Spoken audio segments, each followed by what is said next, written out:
सवेरे जो बात शुरू हुई गेट करार से शुरू हुई कि गेट करार कितना खराब है, कितना खतरनाक है, उसके सिर्फ 2 ही चैप्टर पे चर्चा हुई तो आपको अंदाजा हो गया कि ये कितना भयावह है। आप सोचो ऐसे 28 चैप्टर हैं और मैंने 2 चैप्टर के 6 ही प्रोविजन आपसे शेयर किए, खेती वाले 3 और ये ट्रिप्स के 3। ऐसे इसमें लगभग 20,000 प्रोविजन है। मैंने आपको 6 बात की और जब मैं शुरू में कह रहा था कि अगर मैं इस पे लगातार बात करूं तो 15-20 दिन भी लगेगा, तो वो अतिशयोक्ति नहीं है। इसमें लगभग 20,000 प्रोविजन है कुल मिला के ऐसे, और उन सभी को अगर आप सुन लेंगे तो फिर अंत में यही कहेंगे कि अब तो कुछ हो नहीं सकता। इसलिए मैं जानबूझ के भी नहीं सुनाता। वो समझने के पहले एक थोड़ा हमने गेट समझा। अब मैंने आपसे जहां बात खत्म किया था वो कि ये गेट जिस मानस ने बनाया वो क्या है, वो समझ लें तो पूरी व्यवस्था भी हमको समझ में आएगी। इतना हम सब जानते हैं कि यूरोप और अमेरिका ने दुनिया में पिछले 500 साल में बहुत तबाही लाई है। एक देश को गुलाम बनाया, दूसरे को बनाया, तीसरे को बनाया, 50 से ज्यादा या बल्कि 100 लगभग 100 से ज्यादा देशों को अलग अलग समय पे पूरी तरह से ध्वस्त कर दिया इन लोगों ने। अब मैंने बात यहां छोड़ी थी कि इनको बिल्कुल तरस नहीं आता। 10 करोड़ लोगों को मार डाला अमेरिका में, 2 करोड़ को ऑस्ट्रेलिया में मार डाला वगैरह वगैरह, और इस तरह के घातकी जो है नए नए एग्रीमेंट कराते रहते हैं जिसमें आम आदमी के लिए मरने का ही है। तो ये कैसे होता है वो समझने के लिए एक बार मैंने धर्मपाल जी से बात किया था कि ऐसा क्यों है, ये सब यूरोप के लोग ऐसे ऐसे कैसे कर लेते। तब उन्होंने कहा कि उनकी प्राइवेट लाइफ पढ़ो। तो यूरोप की प्राइवेट लाइफ मैंने पढ़ना शुरू किया। यूरोप की प्राइवेट लाइफ के बारे में धर्मपाल जी से काफी कुछ चर्चा भी मैंने की, और उस पर से मेरे मन में आया कि मैं एक किताब लिखूं आप सबके लिए, हम सबके लिए, बहुत सरल शब्दों में, जो बिल्कुल क्लिष्ट ना हो और इतनी सरल हो कि 10वीं कक्षा का कोई विद्यार्थी पढ़े, 9वीं कक्षा का, तो उसको यूरोप क्या है वो समझ में आ जाए। मैंने आपसे ये कहा कि एक तो यूरोप का ये हिस्सा है जिसको हम थोड़ा बहुत देखते हैं अखबारों के माध्यम से, टेलीविजन के माध्यम से, या कोई जाता है और लौट के आता है तो सुनाता है देखो सड़कें कितनी बड़ी बड़ी हैं, फ्लाईओवर्स कितने हैं, सड़क के ऊपर सड़क है, 7 मंजिल सड़क है, 10 मंजिल सड़क है, एक एक होटल ऐसा है जिसमें 5,000 कमरे हैं, 10,000 कमरे हैं, एक एक सड़क ऐसी है जिस पे लगातार एक साथ 8-10 कारें चल के जा सकती हैं वगैरह वगैरह। एक तो यही हमारे मन में बैठ जाता है क्योंकि हमें दूसरा पार्ट नहीं मालूम उसका, और वो मालूम क्यों नहीं है, कोई बताने वाला नहीं है। यूरोपियन लोग अपने बारे में कभी बताते नहीं है किसी को, उनका आदत ऐसा है, वो अपने बारे में कम से कम उनकी जो प्राइवेट लाइफ है उसके बारे में वो नहीं बताते, तो वो पता करना पड़ता है। तो वही पता करने के लिए पिछले कुछ सालों से धर्मपाल जी के साथ जो मैंने यहां आने का तय किया, मैं यहां पिछले 4-5 साल से रहता हूं सेवाग्राम में, उसके पहले तो इलाहाबाद रहता था। तो इलाहाबाद छोड़कर यहां आने का बना, वो उसका एक बड़ा कारण ये था कि यूरोप को समझना है और उसके बरक्स माने उसके प्रतिबिंब भारत को समझना, और समझ बन जाए तो शायद दूसरों को बेहतर तरीके से हम समझा सकते हैं। आधी अधूरी समझ बनेगी तो वही होगा जो मैंने आपको एक उदाहरण दिया, राजेंद्र सिंह राणा नाम लेकर दिया, हम भी उस रास्ते पे जा सकते हैं। लेकिन समझ अगर ठीक ठाक है, पूरी है, तो उसमें गलती होने की संभावना बहुत कम है। मुझे हमेशा एक बात लगती है कि हम कोई एक अच्छा काम करें या न करें, लेकिन एक गलत काम कभी न करें, ये कोशिश हमेशा रहनी चाहिए। आपने एक गलत काम किया, वो मिसाल बनता है, फिर दूसरे लोग उसमें आ जाते हैं, फॉलो करना शुरू। तो हमसे कोई गलती ना हो जाए कुछ करते हुए, क्योंकि समाज सेवा का काम बहुत जोखिम का काम होता है, बहुत ही ज्यादा जोखिम का काम होता है। जैसे उदाहरण के लिए बहुत सारे हिंदुस्तान में संगठन है जो हेपेटाइटिस बी का मास वैक्सीनेशन कराने के काम में लगे, बहुत ईमानदारी से लगे, लेकिन अगर उनकी समझ बनी होती तो शायद वो कुछ और करते उसको छोड़कर, क्योंकि उन्हें तो समाज में कुछ ना कुछ करना ही है। तो अब उनको जो समझ में आ गया कि चलो हेपेटाइटिस बी का वैक्सीन लगवाना है तो लगवा रहे हैं पूरे देश में। अगर उनकी समझ बन जाती तो शायद वो इससे भी बेहतर कुछ कर सकते थे। वैसे ही मुझे हमेशा अपने कार्यकर्ताओं के बारे में ये चिंता रहती है कि कहीं कुछ गलत रास्ते पे चल पड़े तो फिर वापस लौटना मुश्किल होता है, और उनको बदलना भी मुश्किल होता है। इसलिए चलने से पहले थोड़ी ठीक ठाक समझ हो, फिर इससे कोई फर्क नहीं पड़ता। मैंने कहा कि वो आप आंदोलन में रह के काम करें या बाहर रह के काम। तो समझ बनाने के लिए मैंने ये तय किया कि जो कुछ यूरोप के बारे में मुझे पता चला, जानकारी मिली, ज्ञान मिला, उस पर एक किताब लिख दूं। वो किताब एक साधारण विद्यार्थी से लेकर और उच्च शिक्षा प्राप्त व्यक्ति के लिए बन सके, एक समझ बन सके, और यूरोप का वो चित्र दिखाई दे जो हमें कोई दिखाता नहीं है, बताता नहीं। अब इसमें प्रश्न ये था कि हम ये देखें किस चश्मे से। हर चीज को देखने की दो दृष्टि है। आप अपने को अपने चश्मे से देखते हैं, तो यूरोप को हम किस चश्मे से देखें। तो मुझे ऐसा लगा कि थोड़ी ईमानदारी उसमें होगी कि यूरोप को यूरोप के चश्मे से देखें। तो अभी का जो व्याख्यान होगा उसमें मैं दो तरह की दृष्टि इस्तेमाल करूंगा। एक भारतीय दृष्टि से यूरोप को देखना और एक यूरोप के लोगों की दृष्टि से यूरोप को देखना। माने एक यूरोपियन अपनी परंपराओं के बारे में, अपनी मान्यताओं के बारे में, अपनी व्यवस्थाओं के बारे में बात करेगा तो कैसे करेगा, और एक भारतीय आदमी यूरोप की व्यवस्थाओं के बारे में, परंपराओं के बारे में, मान्यताओं के बारे में बात करेगा तो कैसे करे। ये दोनों साथ साथ चलेगा तो हमारी दृष्टि बहुत साफ होती चली है।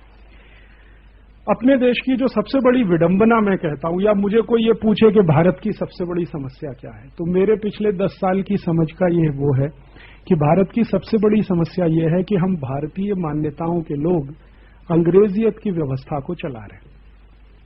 यही हमारी सबसे बड़ी समस्या है। अब आपकी मान्यता तो भारतीयता वाली है और चला रहे हैं आप अंग्रेजियत का तंत्र, तो उसमें से कुछ शुभ नहीं निकल सकता, कभी भी अच्छा नहीं निकलेगा। उसमें से यही निकलेगा जो आज दिख रहा है, गरीबी, भुखमरी, बेरोजगारी।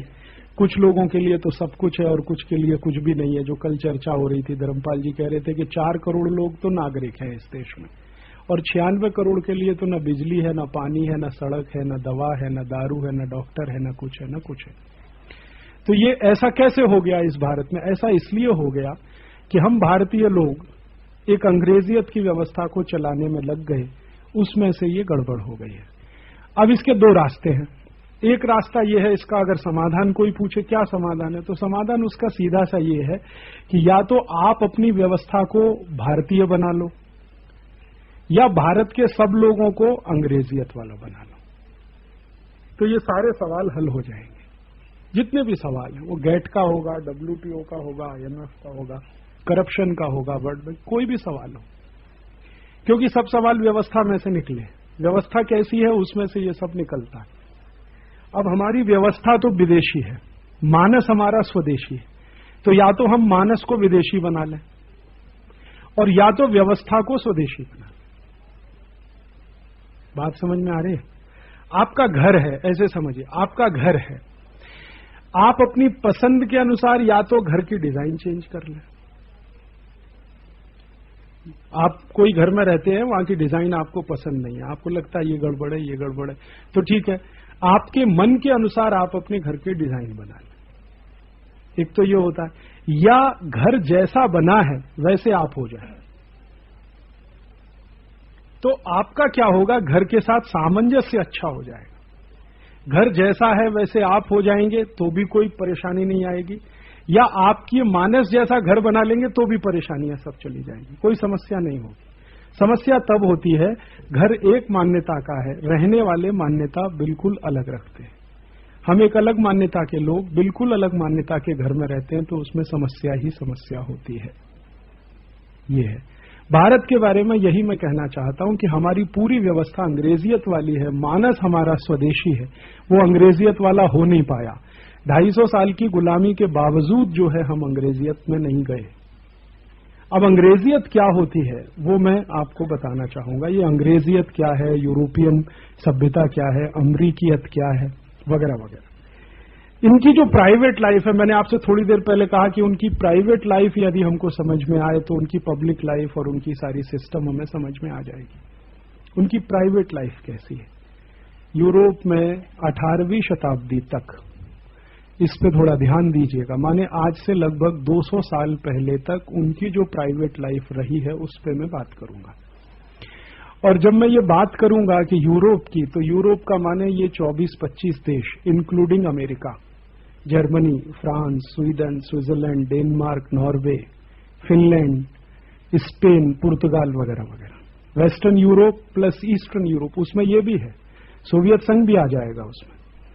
तो ये पूरा सोवियत संघ, पूरा पश्चिमी यूरोप, पूरा पूर्वी यूरोप और फिर पूरा अमेरिका, पूरा कनाडा, पूरा ऑस्ट्रेलिया, पूरा न्यूजीलैंड, ये सब उसी में है। तो इतने एरिया की हम बात करेंगे। तो उनकी प्राइवेट लाइफ कैसी है? प्राइवेट लाइफ क्या होती है? घर के अंदर जो कुछ भी होता है वो सब प्राइवेट लाइफ है।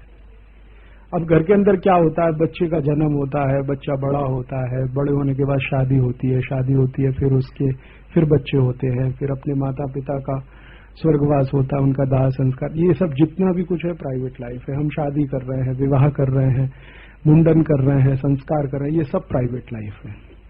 तो यूरोपियन लोगों की प्राइवेट लाइफ पिछले 200 साल पहले तक कैसी रही है, उसके 4-5 उदाहरण देता हूं। एक, बच्चे का पैदा होना। एक बात मैं लेता हूं कि बच्चे का पैदा होना उनकी मान्यता क्या है। तो पूरे यूरोप में सभी जगह मान्यता यह है कि बच्चे का पैदा होना परिवार के मुखिया की इच्छा पर निर्भर है। परिवार का मुखिया जो है, मुखिया माने जो पुरुष है परिवार में, पति कहिए उसको, पिता कहिए, जो भी कहिए, उसमें पत्नी का कहीं कोई नहीं है। ध्यान दीजिएगा इस बात पर।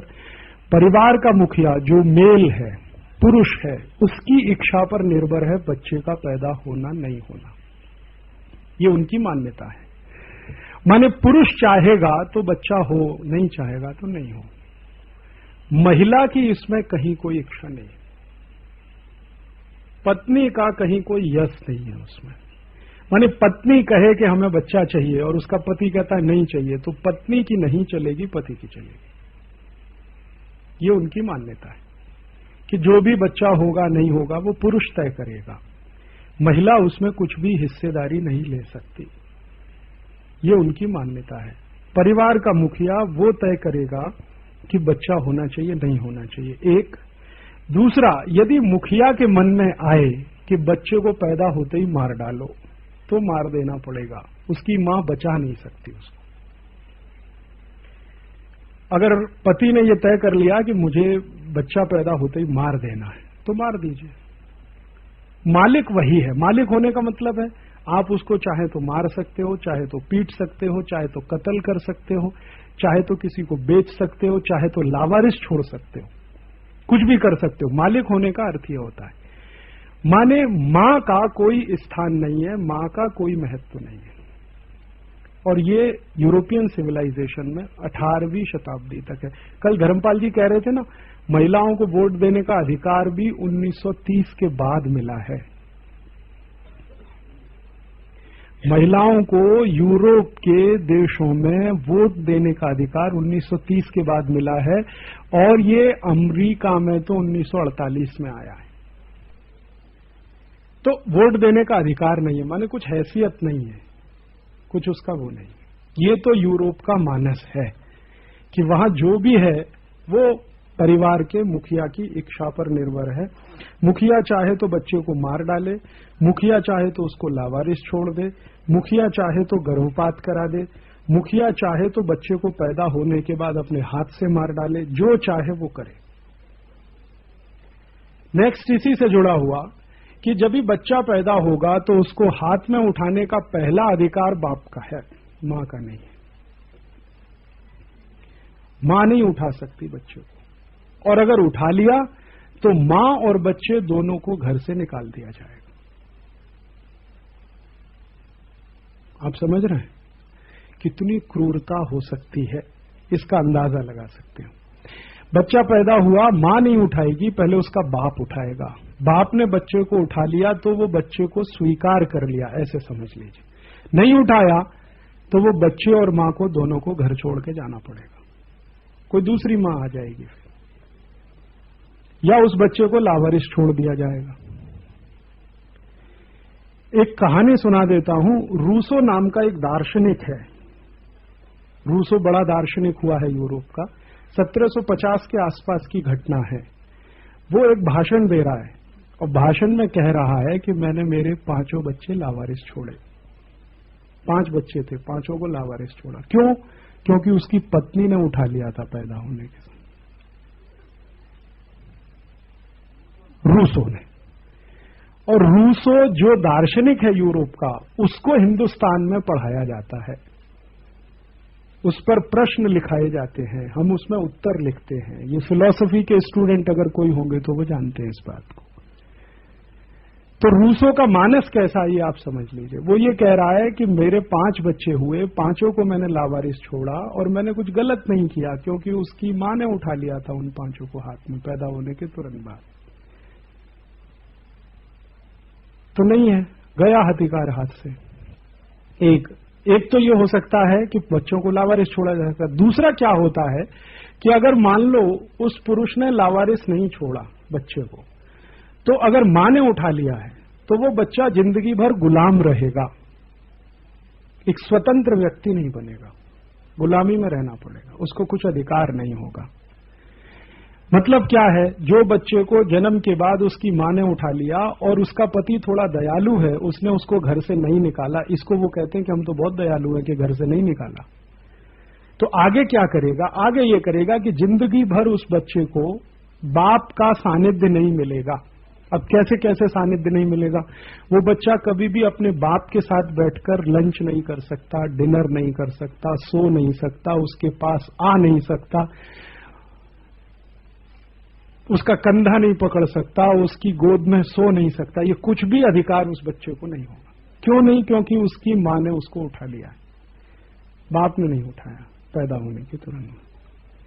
इसके आगे और क्या हो सकता है? इसके आगे जो हो सकता है वो आप कल्पना नहीं कर सकते। इसके आगे ये हो सकता है कि वो बच्चे को चूंकि बाप का प्यार तो मिलेगा नहीं, मां भले प्यार करे, बाप नहीं करेगा, बड़ा होने पर बाप उसको कोड़े से मार भी सकता है। कोड़े से मारना यूरोप में ये बहुत सामान्य है, बच्चों को कोड़े से पीटना। कोड़ा, चाबुक, हंटर, और हंटर भी कैसा? जिसमें लोहे के कील लगे होंगे, लोहे के कील होंगे। और हंटर मारने की सजा कितनी हो सकती है? अगर मान लो ऐसा कोई बेटा है किसी बाप का,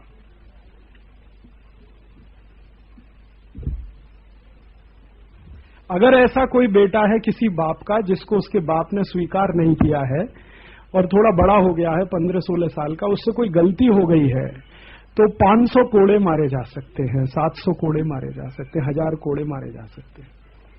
उसकी मां कहेगी कि तुम तो बहुत निर्दयी हो, तो कहेगा अच्छा ठीक है 50 कोड़े कम कर दो। 1000 का आदेश दिया है, 950 मार दो। और जब वो 950 मारेगा तो दयालु हो जाएगा, दया है उसकी कि 50 कोड़े कम कर दिए। अब जरा इसमें से हम इन्फरेंस निकालें। ये तो है यूरोप की दृष्टि। अब भारतीय दृष्टि से बात करें। भारतीय दृष्टि क्या कहेगी कि कोई बाप इतना निर्दयी हो सकता है क्या, जो अपने बच्चे को कोड़े से मारे, अपने साथ बिठा के खाना नहीं खिला सके, उसको प्यार नहीं करे, वगैरह वगैरह, उसकी मां को घर से निकाल दे क्योंकि उसने उठा लिया जन्म के बाद उसको। ऐसा मानस है यूरोप का। ये 18वीं शताब्दी तक है, माने अंग्रेज भारत में आए हैं तब तक उनका मानस ऐसा है। अब जो व्यक्ति अपने परिवार के बेटे के साथ इतनी क्रूरता कर सकता है, वो बाहर वाले के साथ कितनी कर सकता है? समझ में आ रही है बात? ये आप अक्सर सोचते होंगे, सुनते होंगे कि अंग्रेजों ने भारतीय क्रांतिकारियों के साथ बहुत दुर्व्यवहार किया, कोड़े से मारा, केन से पीटा, हंटर से मारा।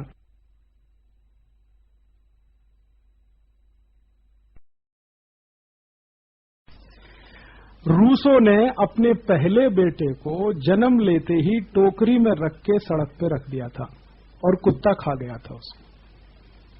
रूसो ने ये किया था, जिसको महान दार्शनिक कहा जाता है। पहला बेटा उसने जन्म लेते ही टोकरी में रखा, घर के बाहर कूड़ा जहां रहता वहां छोड़ दिया, कुत्ता खा गया उसको। और धर्मपाल जी बताते हैं कि उनके रिकॉर्ड्स जो हैं वो ये बताते हैं कि यूरोप में ये जो 60 से 70% बच्चे तो सामान्य रूप से लावारिस छोड़े जाते थे, उसमें से 1/3 कुत्ते खा जाते थे। 1/3 बच्चों को कुत्ते खा गए, भेड़िया खा गया, ये खा गया। और रूसो कहता है कि मैं कुछ गलत थोड़ी करता हूं, यूरोप की जो परंपरा है उसका पालन करता हूं मैं। अब हमारे लिए ये क्या है और उनके लिए क्या है? बच्चों को लावारिस छोड़ दिया, ये उनके लिए कोई खराब बात नहीं है। अब ये जो लावारिस छोड़े हुए बच्चे हैं, इनकी व्यवस्था समाज करेगा, राजा करेगा। तो राजा माने राज्य। राज्य ने उन लावारिस बच्चों के लिए जो इंस्टीट्यूट्स बनाए, उन्हीं को कॉन्वेंट कहा गया है यूरोप में। ये जो कॉन्वेंट बने हैं, अब देखिए यहां हमारी दृष्टि, उनकी दृष्टि से अभी मैंने बात की, अब मैं अपनी दृष्टि से बात कर रहा हूं, एक भारत की नजर से यूरोप को देख रहा हूं। तो वो कर क्या रहे हैं? कॉन्वेंट बनाते हैं। सभी रोमन पीरियड में भी कुछ कॉन्वेंट हैं, रोमन पीरियड से निकल के अभी तक जो कॉन्वेंट आए हैं। तो रोमन पीरियड के जो पेपर्स हैं जो बताते हैं वो ये कि कॉन्वेंट में उन्हीं बच्चों को भर्ती किया जाएगा जो माँ बाप के छोड़े हुए हैं। तो माँ बाप से छोड़े हुए माने लावारिस, तो लावारिस माने कॉन्वेंट में जाएंगे और कहीं नहीं जाएंगे। वो दूसरे किसी स्कूल में पढ़ने वो नहीं जा सकते, वो कॉन्वेंट में ही पढ़ेंगे। और कॉन्वेंट में उनको जो पढ़ाने वाले हैं उनको मदर फादर कहा जाएगा, क्योंकि उनके असली मदर फादर नहीं है। हाँ, ये है। आपने किसी कॉन्वेंट में जाके देखा है? फादर होता है या तो मदर होती है या तो सिस्टर होता है, टीचर नहीं होता।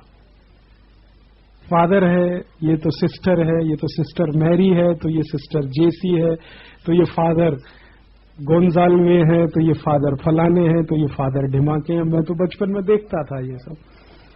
तो ये फादर पिकार्डो, तो फादर रिकार्डो, जो भी नाम लेना है। अभी हमारे तो घर में बैठे हुए हैं भाई, ये स्कूल में कहां से आ गए? इसलिए आ गए कि कॉन्वेंट में है। अब कॉन्वेंट में तो यूरोप में मदर फादर ये है नहीं, इसलिए बच्चों को कहा जा रहा है कि तुम इनको फादर कहो, तुम इनको मदर कहो, तुम इनको ब्रदर कहो, तुम इनको सिस्टर कहो, क्योंकि उसकी कोई फैमिली नहीं है बच्चे की। तो 60 से 70% बच्चे जिस समाज में लावारिस रहे हों, वो समाज में बड़ी व्यवस्थाएं करनी पड़ेंगी उन बच्चों का पालन पोषण करने के लिए। उन व्यवस्थाओं को चलाने के लिए जो बना वो कॉन्वेंट है। वही कॉन्वेंट में उनका उछेर होगा, माने उनका लालन पालन होगा, उनकी शिक्षा दीक्षा होगी, उनको तैयार किया जाएगा और फिर पढ़ के वो निकल जाएंगे, समाज में कुछ काम करेंगे, बढ़ई बनेंगे, लोहार बनेंगे, चमार, जो भी करना करेंगे।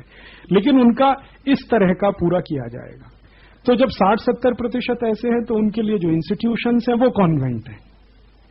कॉन्वेंट का अर्थ ही होता है लावारिस बच्चों के लिए बनाया गया संस्था। अब ये है, तो हमने अब समझ लीजिए कि ये यूरोप के देशों ने कॉन्वेंट स्कूल क्यों बनाए? इसलिए बनाए कि उनकी प्रॉब्लम है। प्रॉब्लम क्या है? उनके बच्चे लावारिस हैं। लावारिस हैं इसलिए कोई तो पाले उनको। तो अब कॉन्वेंट को चलाने वाले जो लोग हैं, फिर वो ऐसे होने चाहिए जिनके अपने बच्चे नहीं होने चाहिए, तभी तो पालेंगे, नहीं तो कैसे पालेंगे? कॉन्वेंट में कोई मदर है, कोई फादर है, उसके अपने बच्चे होंगे तो इन बच्चों के साथ तो संबंध नहीं बनेगा ज्यादा। तो कॉन्वेंट में मदर फादर के लिए रिस्ट्रिक्शन है कि वो शादी नहीं कर सकते, वो बच्चे नहीं रख सकते, तो अनमैरिड रहना है उनको। तो उनको जो अनमैरिड रखा जाता है किसी कॉन्वेंट के मदर फादर को, उसके रखने के पीछे ये है। अब आपको ये बताया जाएगा कि ये तो देखो कितने त्यागी हैं, शादी भी नहीं करते कॉन्वेंट में, शादी करने नहीं दी जाती उनको।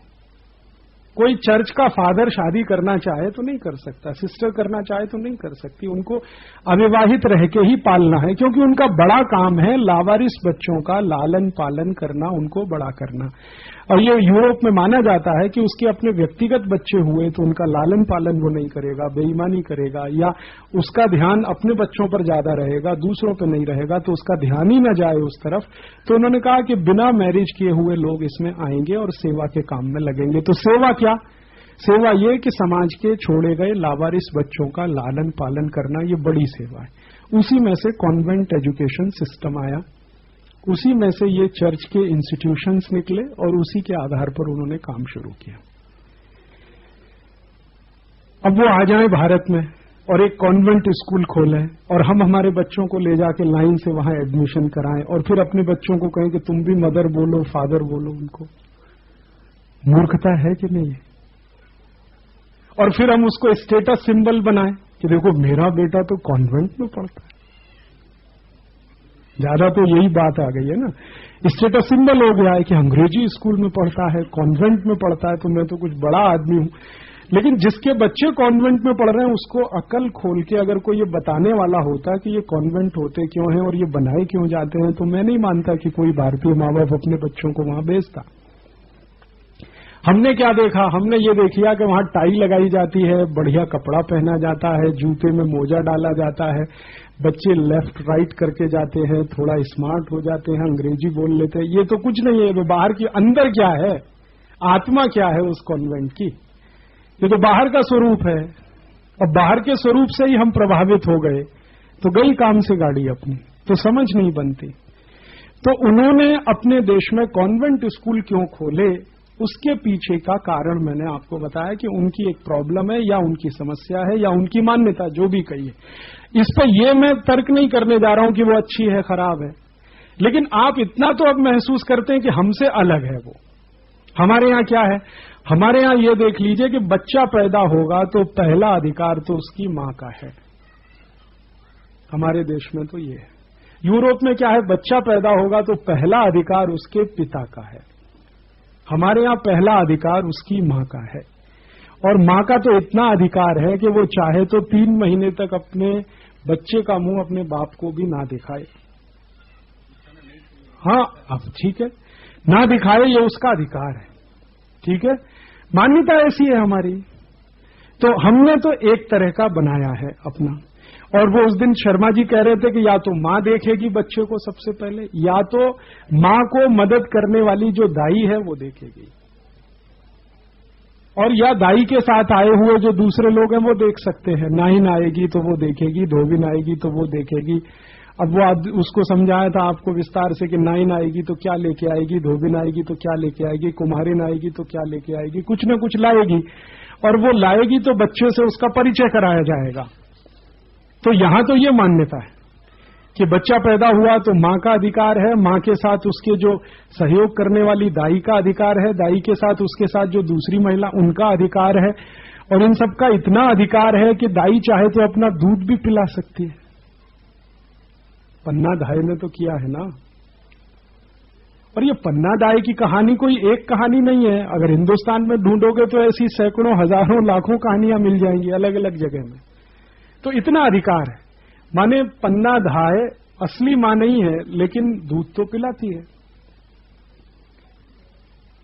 तो दूध पिलाती है तो मां हो गई, मां जैसी हो गई। यशोदा भी तो असली मां नहीं है, देवकी है, लेकिन दूध तो पिलाती है। तो यशोदा का भी अधिकार है उतना जितना देवकी का है।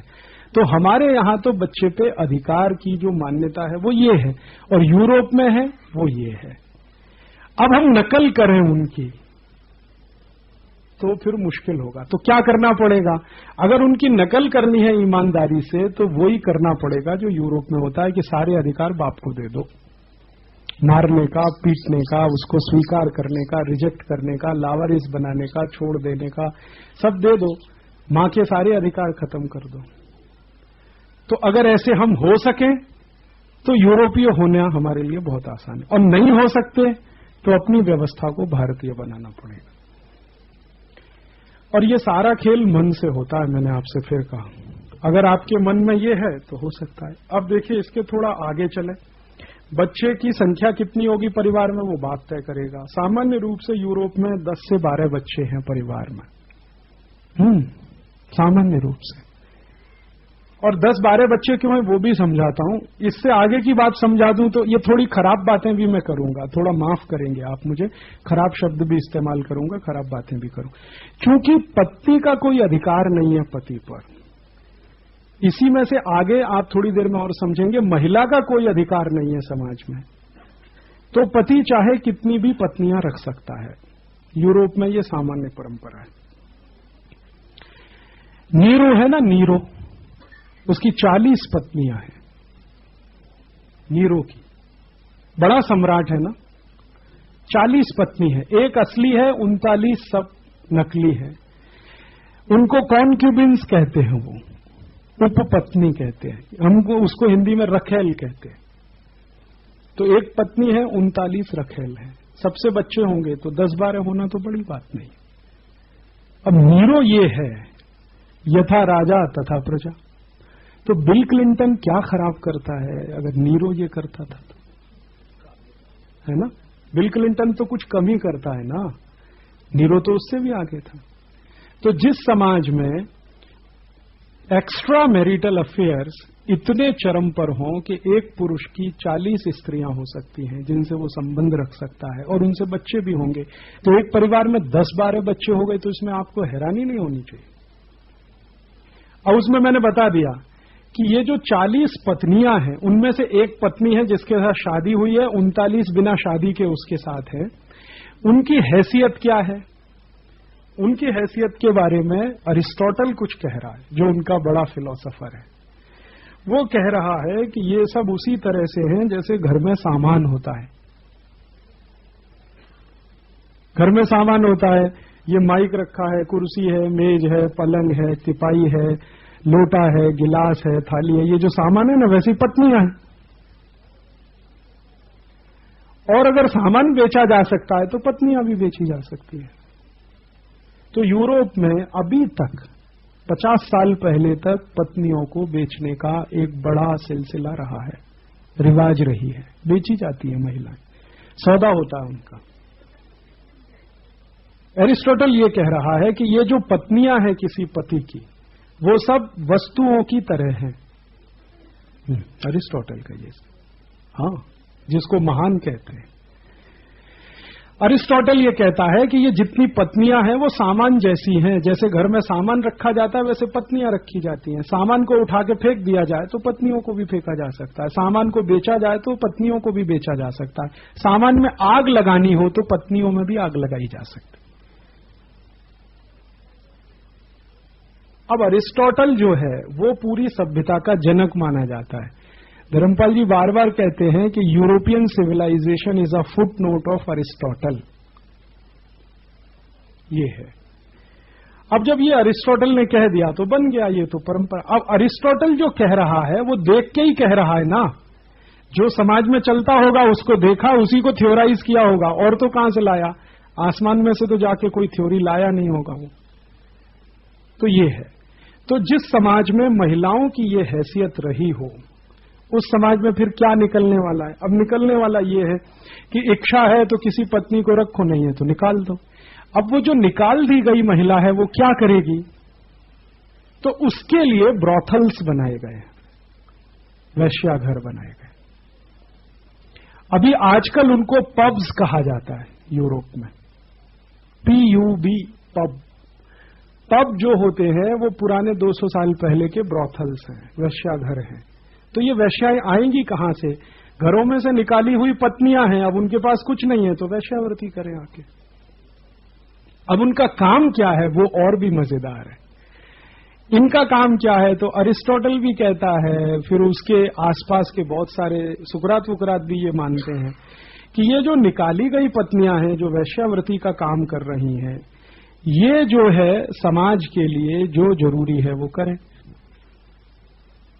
मैंने समाज के लिए किसी को सेक्स वासना की पूर्ति करनी है उसका काम करें, और या किसी को सेक्स एजुकेशन देना है उसमें लगें, वगैरह वगैरह जो भी। तो उनको मिस्ट्रेस कहा जाता है। जो मिस्ट्रेस शब्द हम इस्तेमाल करते हैं ना, आगे से ध्यान रखिएगा, किसी को आप मिस्ट्रेस जब कहें, हमको अंग्रेजी में शब्दों का अर्थ नहीं मालूम है और हम इस्तेमाल करते रहते हैं,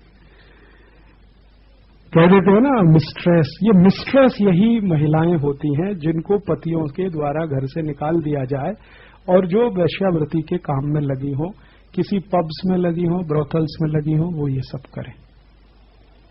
उनका कोई अधिकार नहीं है समाज में। उनके साथ चाहे कोई बलात्कार कर सकता है, चाहे कोई खून कर सकता है, उनका जो चाहे कोई कर दे, उनके कुछ अधिकार नहीं। ये है। तो ये वेश्यावृत्ति इतनी ज्यादा यूरोप में क्यों है, उसका ये आंसर है। जब महिला की हैसियत आप जो है एक वस्तु जैसी बनाएंगे, तो वस्तु तो जैसी है वैसी महिला है, तो उसमें से तो यही निकलेगा ना। तो अभी जब हमारे बहुत सारे दोस्त यूरोप और अमेरिका जाते, कहते यार बड़े पब्स हैं वहां पे, तो वो तो आज से थोड़ी हैं, 500 साल से, 1000 साल से। थोड़े बेहतरीन हो गए हैं, अभी पहले खराब थे। खराब और बेहतरीन में थोड़ा अभी लाइट अच्छी है वहां पर, फर्श बहुत अच्छा है, वो थोड़ा म्यूजिक अच्छा है। पहले उतना अच्छी लाइट नहीं होगी, उतना अच्छा फर्श नहीं होगा, लेकिन आत्मा तो वही है ना। वो बाहर के ढांचे में मत फंसिए कि वो लाइट अच्छी है, कि फर्श बहुत अच्छा है, कि डांस बहुत अच्छा हो सकता है कि नहीं हो सकता। ये तो फालतू बात है। असली बात तो ये है कि वो किस मान्यता से बनाए गए। तो वहां ब्रोथल्स इस तरह के हैं, वैश्याघर इस तरह के। अब हिंदुस्तान में देखिए, हिंदुस्तान में क्या है? हिंदुस्तान में तो एक पत्नी व्रत है, एक पति व्रत है, भगवान राम हो चाहे वो कोई दूसरे हो। अब जिस देश में एक पत्नी व्रत, एक पति व्रत, तो वहां ब्रोथल्स तो होने वाले नहीं है। तो फिर यहां क्या होंगे? तो यहां ये रहा है कि बहुत सारी महिलाएं स्वभाव से और अपनी इच्छा के अनुसार विवाह न करें, ईश्वर के लिए समर्पित हो जाएं, मंदिर में जाएं, पूजा करें वगैरह। ये उड़ीसा में का आया है काल कार्यकर्ता, तो देवदासी होते हैं। तो कोई इच्छा से हो गई देवदासी, वो भगवान के लिए समर्पित है। ये तो हुआ ही है ना। मीरा तो कहती है कि मेरा विवाह तो कृष्ण से हो गया, अब बात खत्म हो गई, अब तो कोई प्रश्न ही नहीं है। तो आप देवदासी हो सकते हैं। और देवदासी से थोड़ा शायद नीचे गणिकाएं होती हैं जो मंदिरों में भगवान की पूजा करने के लिए नृत्य करती हैं, श्रृंगार करती हैं वगैरह वगैरह करती हैं। तो अब हम हिंदुस्तान में गाली देते हैं कि यहां तो देवदासी प्रथा है, और ये दिखाई नहीं देता कि यूरोप में क्या है। और यूरोप से कोई आके हमको समझाएगा कि तुम्हारे यहां तो बड़ा अत्याचार हो रहा महिलाओं पे, देखो देवदासी हो गई, देखो गणिका हो गई। उनको अपना तो बताना नहीं है कि हमारे यहां तो उससे भी ज्यादा खराब स्थिति। तो उन्होंने जो ब्रोथल्स बनाए, कॉन्वेंट क्यों बनाए वो समझ में आया आपको। ब्रोथल्स उन्होंने क्यों बनाए वो समझ में आया। पब्स क्यों बनाए ये जो पब्स और ब्रोथल्स हैं, इनका मुख्य काम क्या है? मुख्य काम इनका है सेक्स एजुकेशन देना। तो ये सब मिस्ट्रेस हैं, वो ये करेंगी। अब इनमें संबंध जो है वो किसी के भी हो सकते हैं। कोई मां अपने बेटे को भी सेक्स एजुकेशन दे सकती है, क्योंकि वो तो निकाली गई है ना, उसका बेटा चला गया उसके पास। भाई बहन को दे सकती है। तो कभी कभी आजकल आप सुन लेते हैं ना, यूरोप में, अमेरिका में ऐसे कहानियां होती हैं। ये आज की नहीं, ये तो 1500 साल पुराने कहानी किस्से हैं। तो अब ऐसे समाज में आप शुचिता की बात करें, वो तो उनके लिए मूर्खता ही है ना। तो जब ये बिल क्लिंटन करता है तो उस पर हैरान होने की जरूरत नहीं है, क्योंकि उनकी परंपरा में से ये आया है। मोनिका लेविन्स्की इंटर्न है, एक तरह से मिस्ट्रेस ही है वो। मोनिका लेविन्स्की की कहानी आपने सुना होगा, उसके साथ एक शब्द इंटर्न। इंटर्न वही है, मिस्ट्रेस के लगभग बराबर की। ऐसे और भी होते हैं, उनके काम यही है। तो ये एक है, इससे कुछ समझ में आता है कैसा यूरोप। अब एक दूसरी बात है कि यूरोप में क्या होता है कि जितने भी लोग हैं उनमें 2 कैटेगरी है मैक्सिमम। एक तो कैटेगरी है राजा की, राजा के साथ जो राजपाट करने वाले लोग हैं उनकी एक कैटेगरी है, और बाकी दूसरी कैटेगरी है गुलामों की। या तो आप गुलाम होंगे या तो राजा के साथ होंगे, तो आपको नोबल कहा जाएगा। नोबिलिटी उसी को कहते हैं, नोबल मैन उसी को कहते हैं, जेंटलमैन उसी को कहते हैं। ये जो जेंटलमैन शब्द है ना, वो वही है कि आप राजा के नजदीक हैं, आप उसके गवर्नर हो सकते हैं, उसके साथ सेनेटर हो सकते हैं, राज्यसभा के सदस्य हो सकते हैं, लोकसभा के सदस्य हो सकते हैं। तो ये जो सेनेटर्स हैं, गवर्नर्स हैं, ये सब जेंटलमैन हैं, भद्र पुरुष जिनको कहा जाता है। और राजा है, तो राजा और राजा के साथ उसके सहकारी, वो एक क्लास है जिसको आप शासक वर्ग कह सकते हैं। और दूसरा है जो गुलाम। इन गुलामों में कौन कौन आते हैं, तो उसकी पूरी एक लिस्ट है। जितने टीचर्स हैं वो सब गुलामों में आते हैं, जितने म्यूजिशियन हैं वो सब गुलामों में आते हैं, जितने कारपेंटर्स हैं वो सब गुलामों में आते हैं, जितना कलाकारी का काम करने वाले हैं वो सब गुलामों में आते हैं। बढ़ईगिरी है, लोहारगिरी है, चर्मकार के, ये सब गुलाम है। तो डॉक्टर ये भी गुलामों में है, पेंटर ये भी गुलामों में है, पोइट वो गुलामों में है। ये सब लोग गुलाम हैं, और राजा के साथ के जो लोग हैं वो जेंटलमैन। तो अब हो क्या रहा है कि जो शासक वर्ग है वो शासक वर्ग है, शासक वर्ग ही सब करता है, गुलामों को कुछ करने का अधिकार नहीं है। गुलाम वही करता है जो शासक कहे उसको, मालिक जो कहे वही करना है। आप अपनी अकल से सोच भी नहीं सकते। तो होता क्या है कि ये राजा हैं, राजा के गवर्नर्स हैं, सेनेटर्स हैं, वगैरह वगैरह, तो इनके बड़े बड़े महल हैं। महलों के पिछवाड़े हैं वो गुलामों के रहने के घर हैं। अब मैंने इसमें एक डिस्क्रिप्शन दिया है कि कोई गुलाम का घर कैसा होगा। तो गुलाम के घर वैसे हैं जैसी हमारी जेल। आपने जेल देखी है किसी ने अंदर से? हमने तो देखी है। जेल में जो बैरक होते हैं ना, लाइन से लाइन से लाइन से लाइन से बने हुए हैं एक जैसे सब, ऐसे ही राजाओं के पिछवाड़े में बने रहा करते थे। उनमें गुलाम रहते थे, उनके लिए जेल हुआ करती थी। वो जेल अंग्रेजों ने हिंदुस्तान में क्रांतिकारियों के लिए बनाई है। ये जो आधुनिक जेलें बनी है ना हिंदुस्तान में, ये उसी डिजाइन से बनी है जिस डिजाइन से किसी राजा के घर का पिछवाड़ा होता था जहां पर उसके गुलाम रहा करते थे। तो जितनी सुविधाएं राजा अपने गुलामों को देता था उतनी सुविधाएं हिंदुस्तान में जेल के कैदी को दी जाती है। अब वहां क्या होता है कि राजा का पिछवाड़ा है, पिछवाड़े में ये सब रहने वाले लोग हैं, तो उनको एक ड्रेस है, तो वो ड्रेस यहां जेल में भी है। आपको कुछ भी बोलने का, कुछ कहने का अधिकार नहीं, तो यहां भी है। जैसा राजा ने दे दिया वैसे ही खा लेना है, उसकी शिकायत नहीं करनी है, वो वहां है, वो यहां भी है। गुलामों का कोई अधिकार नहीं होता। और राजा जब चाहे गुलामों को मार सकता है, पीट सकता है, हत्या कर सकता है, उसको कोड़े मार सकता है, 2-2 हजार कोड़े मार सकता है, जो मैंने आपसे कहा, कुछ भी कर सकता है। इस तरह का है। तो उन्होंने हाँ, वही है। और आप देखो कि इन्हीं जेलों के जैसे एनक्लेव्स हैं। ये जो आप बड़े शहरों में जाएंगे ना, बड़े शहरों में आप देखते हैं एक जैसे लाइन से लाइन जो घर हैं, ये तो जेल पैटर्न के ही है ना सब। ये यूरोप से आया हुआ है, पूरा नकल किया हुआ है हमने। बंबई में जाइए, बड़े अपार्टमेंट हैं, क्वार्टर्स हैं। ये क्वार्टर तो गुलामों के रहने के लिए यूरोप में बनाए जाते हैं। आपने देखे ना, पीडब्ल्यूडी डिपार्टमेंट के लोग क्वार्टर में रहते हैं, रेलवे के अधिकारी क्वार्टर में। रेलवे के क्वार्टर देखें, हर एक क्वार्टर एक दूसरे से मिलता जुलता है, कहीं कोई भिन्नता नहीं है। ऐसे ही पीडब्ल्यूडी डिपार्टमेंट के क्वार्टर देख सकते हैं, ऐसे ही। तो जितने भी ये क्वार्टर्स हैं, ये क्वार्टर्स यूरोप के राजा का जो पिछवाड़ा है उसकी सब नकल है, फोटोकॉपी है।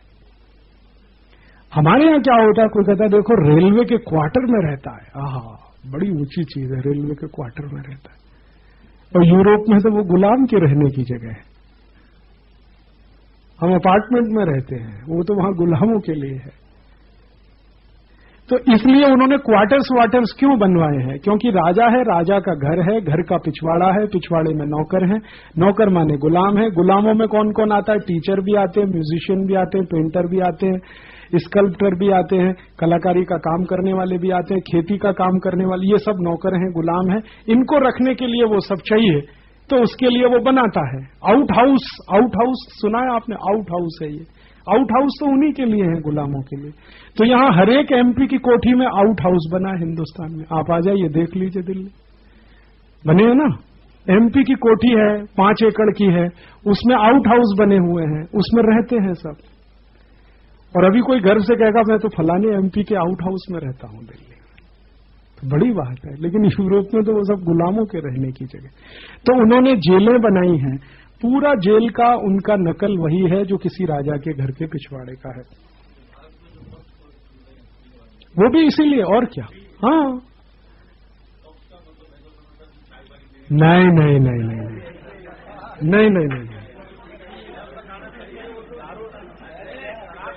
सिर्फ शराब ही नहीं, शराब तो छोटा हिस्सा है। नहीं।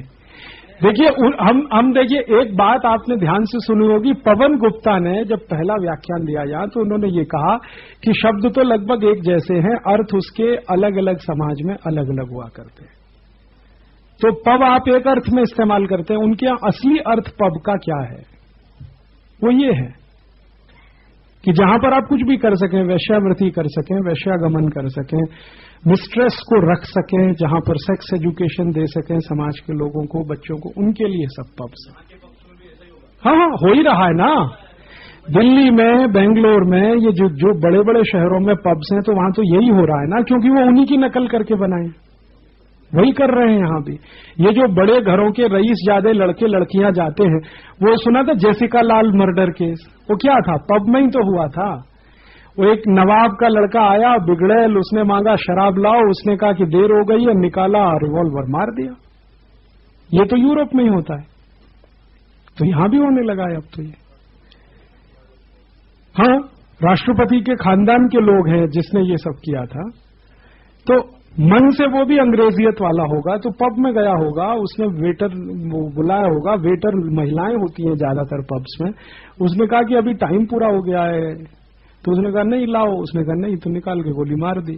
यूरोप में ये होता है सामान्य रूप से कि पब में आप गए हैं, आपने ये सब मांगा, नहीं मिला तो मारपीट हो जाएगी, हत्या भी हो जाएगी।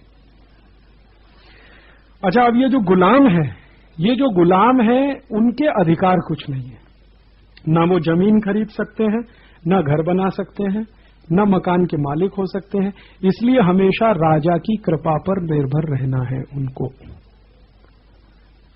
हमेशा राजा को खुश करना है ताकि उसकी दया बनी रहे और वो घर में रहने की परमिशन उसको देता रहे। राजा की दया दृष्टि खत्म तो उसको मार डालेगा या निकाल देगा घर के बाहर। उसका अपना कुछ अस्तित्व नहीं, अपनी कोई हैसियत नहीं, अपना कुछ मतलब नहीं। अच्छा, इसमें कभी कभी राजा को दया आ गई तो कुछ को उसने आजाद कर दिया कि जाओ अब तुम आजाद हो गए। तो ये जो आजाद हुए लोग हैं, इनके बारे में अरिस्टोटल कह रहा है कि किसी भी समाज के टोटल पॉपुलेशन के 5% से ज्यादा को आजाद नहीं रहना चाहिए, नहीं तो बिगड़ जाता है। अरिस्टोटल कह रहा है, मैं नहीं कह रहा हूं, अरिस्टोटल कह रहा है। अरिस्टोटल कह रहा है कि किसी भी समाज में जो टोटल पॉपुलेशन है उसका 5% से ज्यादा स्वतंत्र नागरिक नहीं होने चाहिए, बाकी सब गुलाम। माने 95% को गुलाम बना के रखना है, 5% को स्वतंत्र रखना है शासन चलाने के लिए।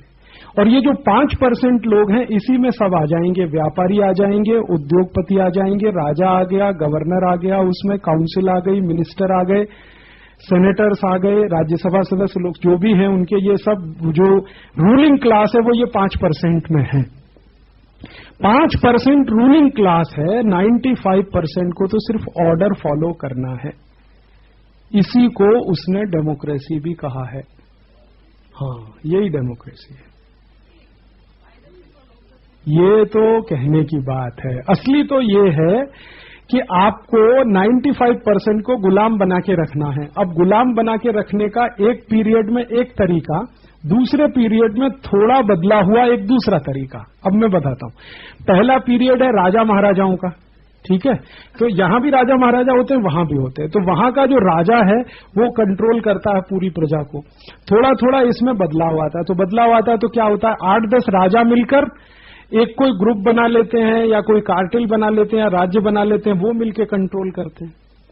हो गया, हाँ, एम्पायर जैसा खड़ा कर लिया।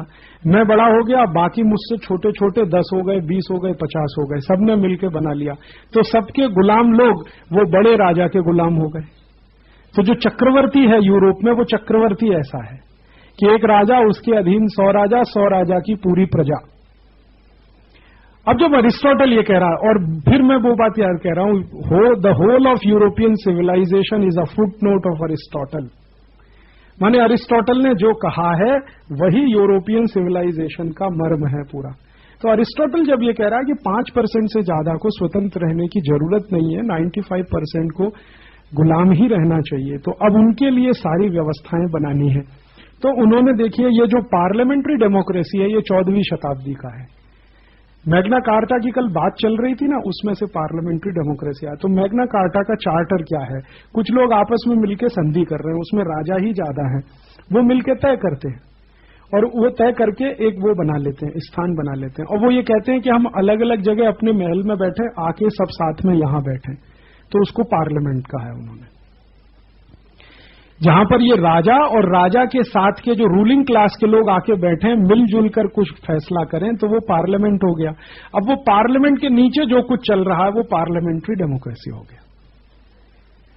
तो अब इसमें तंत्र कैसा बनेगा, तंत्र ऐसा बनेगा कि राजा मुख्य है, राजा के नीचे उसका साथ रूलिंग क्लास है, तो रूलिंग क्लास का एक ही काम है, नीचे से सब लाना, राजा को देना। फिर राजा की इच्छा है उसमें से क्या खर्च करना क्या नहीं करना। तो ये जो टैक्सेशन का सिस्टम आया उनके यहां से, वो इसमें से आया कि सारा टैक्स इकट्ठा करो, राजा के पास लाओ। टैक्स इकट्ठा करने के लिए पूरा क्लास है, वो क्लास इकट्ठा करके लाएगा, टैक्स राजा को देगा, राजा उसमें से डिस्ट्रीब्यूट करेगा। तो वो डिस्ट्रीब्यूशन किस तरह का, 25% राजा ने अपने पर्सनल पॉकेट में रख लिया, 25% राजा ने चर्च को दे दिया, और जो बचा हुआ 50% है वो रूलिंग क्लास में डिवाइड हो गया। अब नीचे क्या गया, कुछ भी नहीं, नीचे देना ही नहीं है, नीचे कुछ देना नहीं है। अब नीचे देना है तो कितना देना है, तो अरिस्टोटल उसके लिए भी कह रहा है। अरिस्टोटल कह रहा है कि ये जो गुलाम लोग हैं, इनको अगर पगार किसी काम के लिए दी जानी चाहिए तो उतनी ही दी जानी चाहिए कि वो सिर्फ जिंदा रह सके, ज्यादा पैसा उनको खराब करेगा। तो मजदूरी उतनी ही मिलनी चाहिए किसी गुलाम को कि वो जिंदा रहे।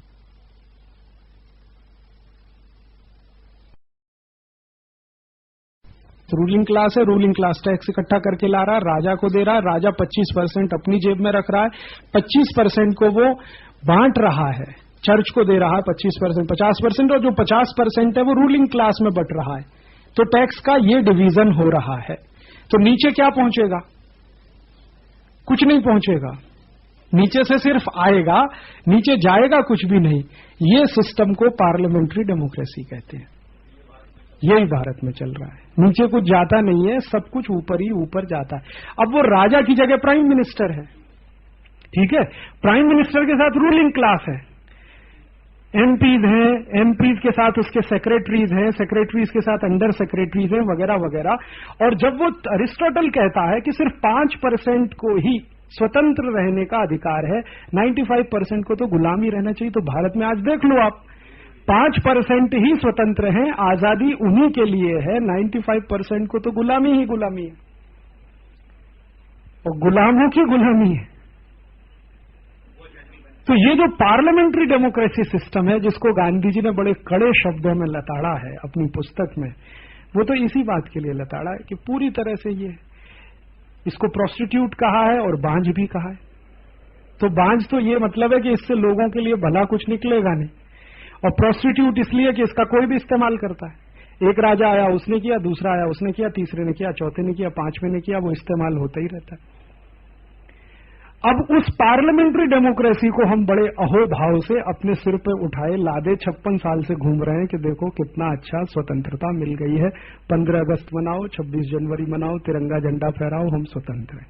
कहां स्वतंत्र हैं आप?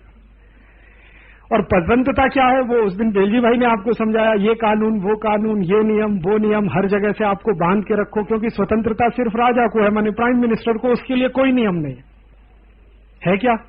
प्राइम मिनिस्टर की कार यहां चाहे तो यहां से जा सकती है, वहां चाहे तो वहां से जा सकती है, ये सड़क तोड़ी जा सकती है, वहां हेलीपैड बनाया जा सकता है, ये सब राजा के लिए हो सकता है, वो प्राइम मिनिस्टर के लिए हो रहा है। तो पहले लूट का हिस्सा एक ही राजा के पास है, उसमें जब हिस्सेदारी 8-10 राजाओं के साथ मिलकर बढ़ रही है, तो वही पार्लियामेंट्री डेमोक्रेसी हो गई है, इसमें से निकला है। अच्छा, फिर ये जो मालिक हैं और उनके जो नौकर हैं, गुलाम हैं और उनके नौकर, तो नौकरों को सब काम मालिकों के लिए करना है, ये अरिस्टोटल कहता है। वो कहता है नौकर को अपने लिए कुछ नहीं करना, जो करना मालिक के लिए करना, उत्पादन करना तो मालिक के लिए करना, सर्विस देनी है तो मालिक के लिए देनी है, कुछ भी करना है मालिक के लिए करना है, और मालिक को करने के लिए, अपने को जिंदा रखने के लिए कुछ करना है तो करना है। तो अब ये जो नौकर और मालिक है, इसका देखिए कैसा है। अब ये जो नौकर हैं, अभी यूरोप में आप जाएंगे तो आपको कई जगह पब्लिक बाथ्स मिलेंगे। पब्लिक बाथ माने सार्वजनिक स्नान गृह, और लाइन के लाइन है, आप यूरोप में कहीं भी जाइए मिलेंगे। ये क्यों है? ये एक्चुअली सब नौकरों के लिए बनाए हुए हैं, गुलामों के लिए, क्योंकि उनके घर में बाथ्स नहीं होते, तो पब्लिक बाथ्स बनाए उन्होंने। और हमारे हिंदुस्तानी जब यूरोप घूमने जाते हैं, वो पब्लिक बाथ में नहा के आते हैं, तो उसका 1 घंटे वर्णन करते हैं। हमारे एक मित्र हैं जिनका नाम है अक्षय कुमार जैन, वो थोड़े दिन पहले यूरोप की यात्रा पे गए तो बता रहे थे, तो राजू भाई तुम फ्रांस में, पेरिस में पब्लिक बाथ में नहा के आया। बड़ा काम हो गया। असलियत तो ये है कि ये पब्लिक बात जो है राजा के गुलामों के लिए, क्योंकि गुलाम कहाँ रहते हैं मैंने आपसे बताया, एक लाइन से लाइन जो दड़वे जैसे घर बने हुए हैं उनमें रहते हैं, ना वहां टॉयलेट है ना बाथरूम है, तो उनके लिए पब्लिक टॉयलेट्स हैं, पब्लिक बाथरूम है, उन्हीं में जाके वो नहा सकते हैं, धो सकते हैं। और नहाना धोना उस पर राजा का ऑर्डर है। आप इसको जरा ध्यान से सुनिएगा, रोज नहीं नहा सकते, राजा ने ऑर्डर दिया तो नहा लीजिए, हाँ रोज नहीं नहा सकते। अच्छा, रोमन एम्पायर जब है तो रोमन एम्पायर के राजाओं का मैंने इकट्ठा किया है कि कौन राजा कितने दिन नहाने का ऑर्डर देता है।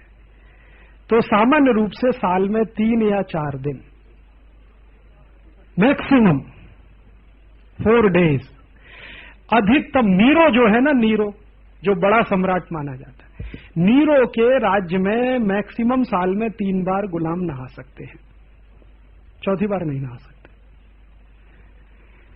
अब उनको साल में 3 ही बार नहाना है, तो अब राजा उसकी व्यवस्था क्या कर रहा है, वो बताता है कि देखो भाई नहाना वाना तुम्हारे लिए इतना जरूरी नहीं, राजा के लिए जरूरी है तो नहाएगा, तुमको इतना जरूरी नहीं, तो तुम कुछ दूसरी व्यवस्थाएं करो।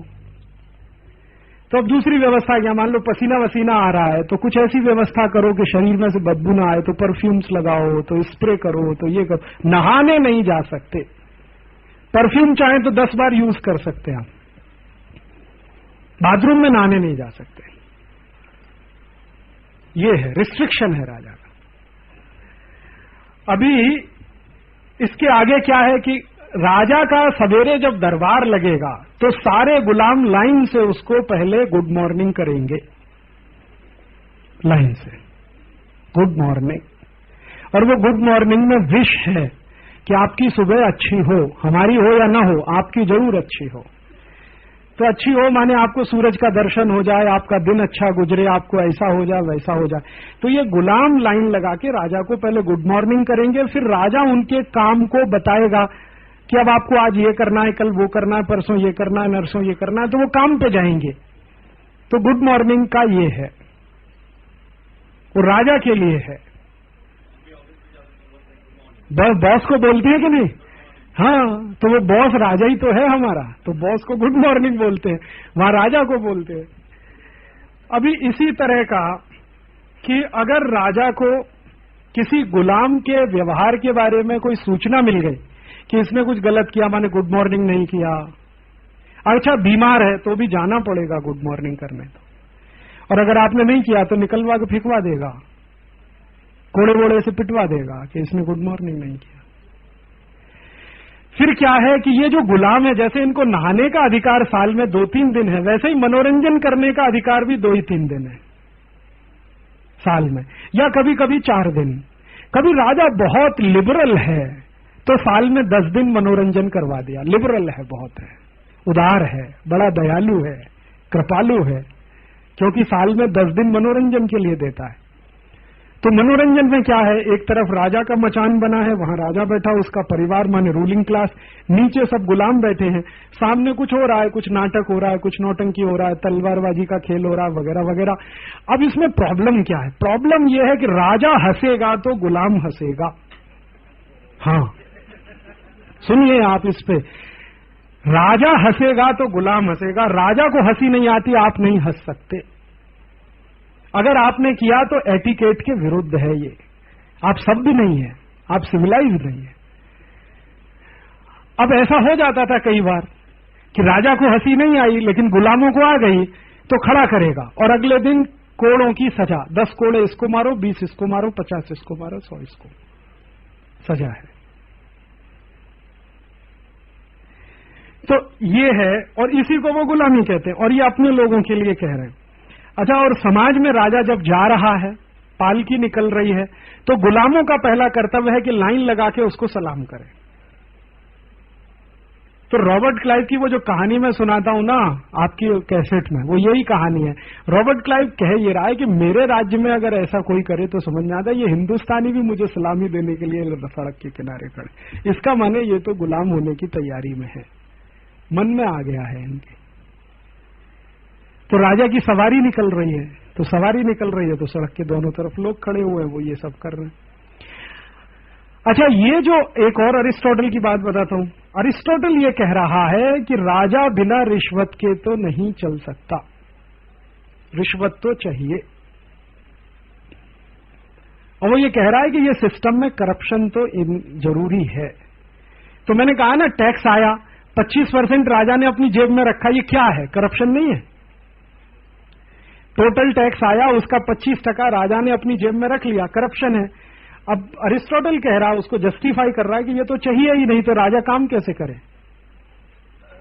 और 25% बांट लिया, चर्च को दे दिया, और 50% बांट लिया उसके सब अधिकारियों ने।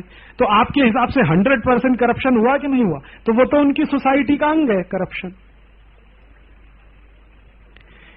और बाद में इसको दूसरे तरह से भी कहा जाता है, बार बार आपने सुना भी होगा कि ये जो सेंट्रलाइज सिस्टम है, करप्शन उसके लिए बहुत जरूरी है, बिना करप्शन के सेंट्रलाइज सिस्टम नहीं चलता, तो राजा का तंत्र भी नहीं चलता। वो कह रहा है अरिस्टोटल कि रिश्वत तो है, जरूरी ही है, और वो बटी हुई है। राजा है, उसको सबसे ज्यादा मिलेगी, उसके नीचे चर्च को मिलेगी, उसके नीचे उसके जो रूलिंग क्लास के लोग हैं, अधिकारी हैं, उनको मिलेगी। और अगर कोई ऐसा करने में विफल रहे तो सजा है अधिकारियों को।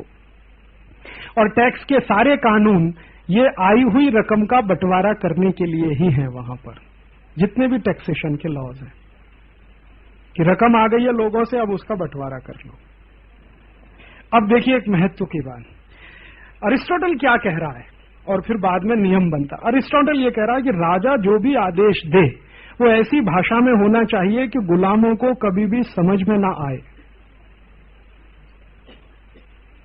अरिस्टोटल कह रहा है, तो नियम वही है। तो राजा जो है इतनी अधिक घुमावदार और जटिल और खराब माने जटिल शब्दों का प्रयोग करके आदेश दे,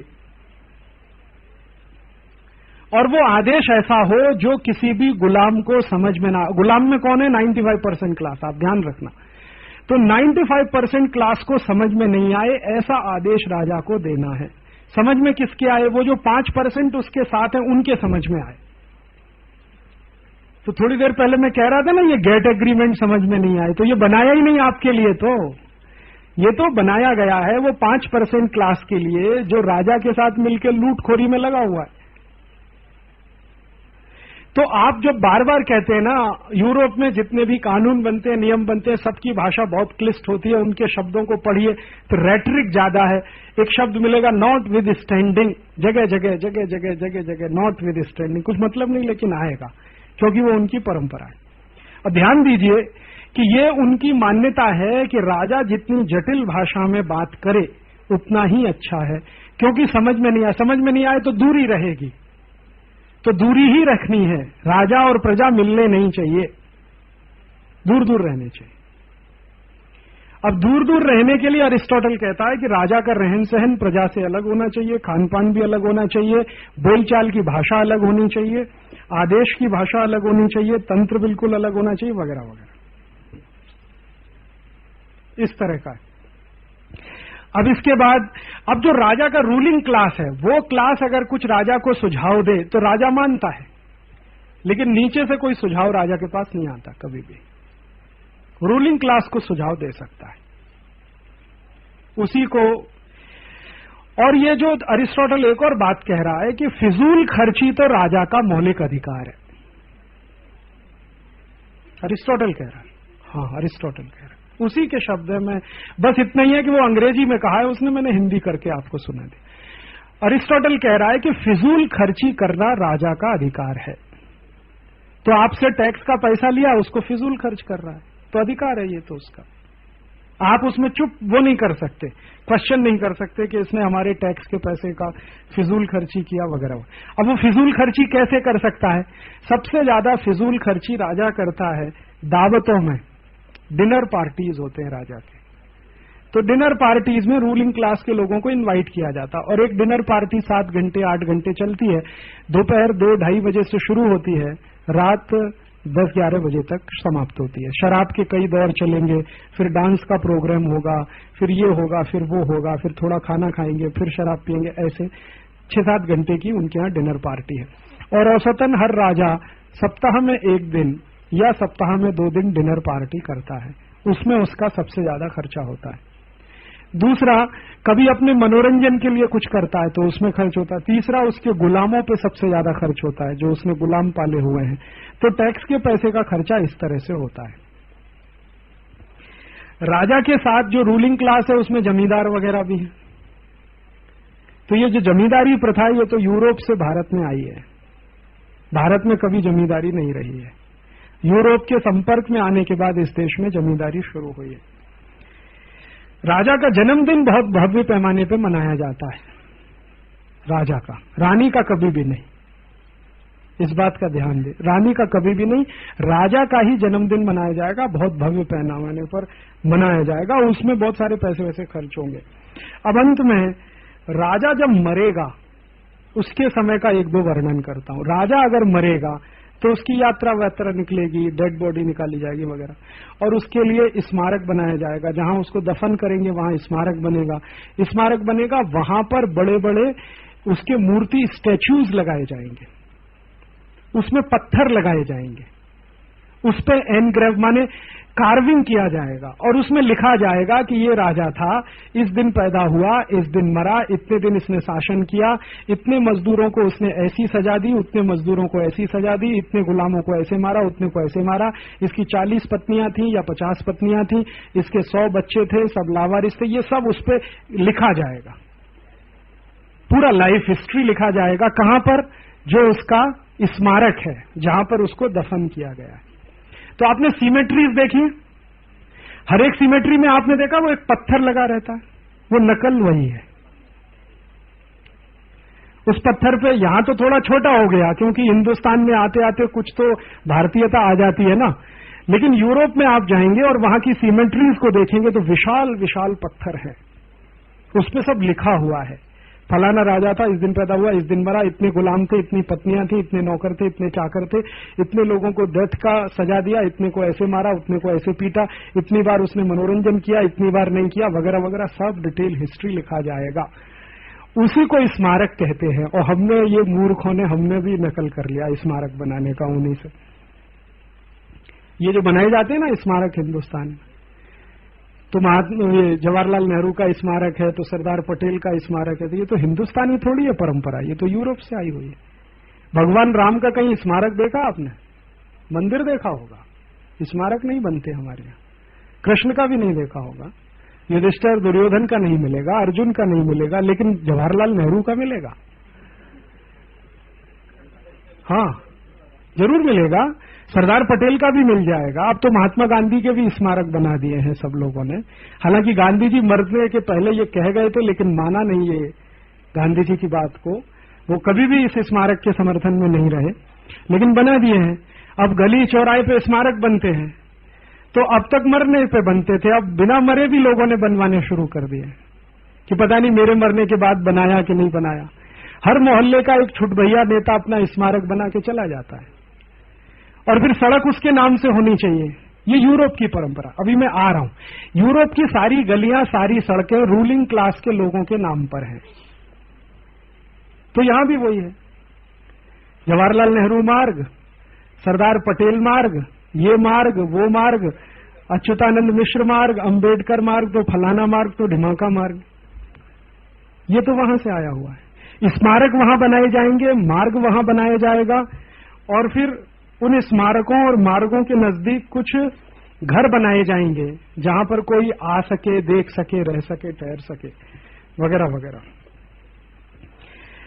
अच्छा, नागरिक किसको कहते हैं? अरिस्टोटल की डेफिनेशन पढ़िए, बहुत सुंदर डेफिनेशन उसने दी। नागरिक कौन है, सिटीजन कौन है? तो वो कह रहा है अरिस्टोटल कि नागरिक यूरोप में वही है जो बिना श्रम किए हुए आराम और विलासिता से जीवन बिताए, वो नागरिक है। यह अरिस्टोटल का डेफिनेशन। कभी अरिस्टोटल को पढ़ लीजिए, उसकी 3-4 किताबें हैं, मुख्य मुख्य किताबें उसकी 3-4 हैं। उसकी एक तो मेजर किताब है जो जिसको मैंने सबसे ज्यादा देखा, वो रिपब्लिक। उसमें ये सब वो कह रहा है। तो वो कह क्या रहा है कि नागरिक कौन है? बिना श्रम किए हुए विलासिता से और आराम से जीवन बिताए, वो नागरिक है। बाकी तो नागरिक नहीं है, सब नौकर हैं, गुलाम हैं। माने जो श्रम करता है वो नागरिक नहीं है, ये है। तो यहां तो यही है ना, नागरिक तो यही है ना, जो ऊपर का 4-5 करोड़ है, हम तो सब उनके नौकर जैसे ही है ना। जो श्रम करने वाला, ये हम कहते हैं ना श्रम करने वाले को नहीं मिलता, तो क्यों मिलेगा? क्योंकि अरिस्टोटल कह के चला गया कि श्रम करने वाले को उतना ही मिलना चाहिए जितना भी वो जिंदा रह सके। तो अब जब किसी समाज में आप ये मान्यता लेके चलेंगे कि श्रम करने वाले को तो नागरिक नहीं माना जाएगा, वो नौकर ही होगा, तो श्रम के प्रति उनकी जो दृष्टि होगी वो क्या होगी? हरेक व्यक्ति राजा के क्लास में एंटर होने की कोशिश क्यों करेगा यूरोप में? श्रम से बचने के लिए। मैं राजा के नजदीक चला जाऊं, श्रम नहीं करना पड़ेगा, आराम से रहूंगा, विलासिता का जीवन बिताऊंगा। हिंदुस्तान में क्या हो रहा है? मैं सरकारी नौकरी में चला जाऊं, श्रम करना नहीं पड़ेगा, आराम और विलासिता से जीवन बिताना पड़ेगा। तो ये नौकरी की इतनी मारामारी क्यों है? वो यूरोप में है तो वो यहां भी आ गई है। सरकारी नौकरी माने राजा की नौकरी। तो वहां राजा की नौकरी करने वाले लोगों के मन में बस एक ही बात है कि हमें राजा के नजदीक जाना है, श्रम से बचने के लिए, आराम से और विलासिता से जीवन बिताने के लिए। तो यहां क्या है? हर आदमी राजा के नजदीक, माने प्राइम मिनिस्टर का जो तंत्र है उसमें घुसने की हरेक की कोशिश है। मैं आईसीएस हो जाऊं, मैं आईपीएस हो जाऊं, मैं आईआरएस हो जाऊं, मैं ये हो जाऊं, काहे के लिए? बिना श्रम किए हुए विलासिता और आराम का जीवन बिताने के लिए। ये यूरोप की परंपरा है, उनकी मान्यता है वैसी। हाँ, तो वही नागरिक है, बाकी तो सब नौकर हैं। अच्छा और देखिए अरस्तु जो है ना, जिसको अरिस्टोटल कहते हैं, उसी को हिंदी में अरस्तु कहते, उसकी एक और डेफिनेशन देता हूं। वो कहता गरीबी क्या है? अरस्तु डिफाइन कर रहा है पॉवर्टी क्या है, गरीबी क्या है। तो वो कह रहा है कि गरीबी वह अभिशाप है जो किसी में किसी भी गुण को पनपने नहीं देती और पैदा नहीं होने देती। अरस्तु कह रहा है गरीबी क्या है, पॉवर्टी क्या है, डिफाइन कर रहा है। तो वो कह रहा है कि वह अभिशाप जो किसी भी व्यक्ति में गुणों को पनपने नहीं दे, किसी भी वर्च्यू, कोई भी अच्छे गुण को पनपने ना दे, वो गरीबी है। पैसे से उसका कुछ लेना देना नहीं।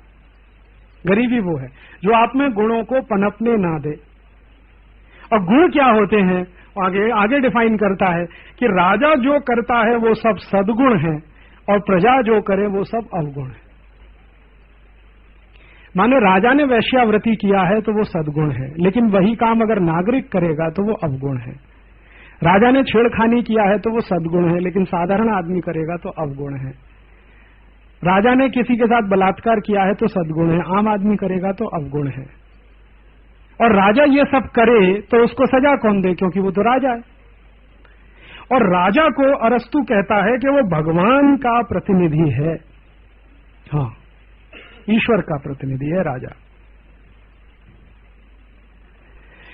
अब ईश्वर का प्रतिनिधि राजा है, राजा के सभी गुण चाहे वो अवगुण हो वो सद्गुण है। तो वो कहते हैं ना कि ताकतवर का कानून होता है, गरीब का, कमजोर का तो कोई कानून नहीं होता। वो तो यहां से आया ना। हिंदुस्तान में भी तो ये कहा जाता है ना कि जो पैसे वाला है, ताकतवर है, उसके लिए सब है, गरीब के लिए कुछ भी नहीं। तो वो तो अरिस्टोटल में से निकली हुई बात है, उसकी फिलॉसफी है। हाँ, माइट इज राइट, या और भी सर्वाइवल ऑफ द फिटेस्ट वगैरह वगैरह जो भी। अच्छा, और राजा कहता है कि सारे गुण तो मुझ में है, थोड़े मुझसे कम गुण मेरे नजदीक के लोगों में है। जो रूलिंग क्लास है उसमें कुछ गुण है, नीचे जो है उसमें गुण है ही नहीं, इसलिए उसको कभी देखो मत, उससे बात मत करो, उससे कुछ पूछो मत। जो पूछना है करना है वो आपस में पूछ के करो।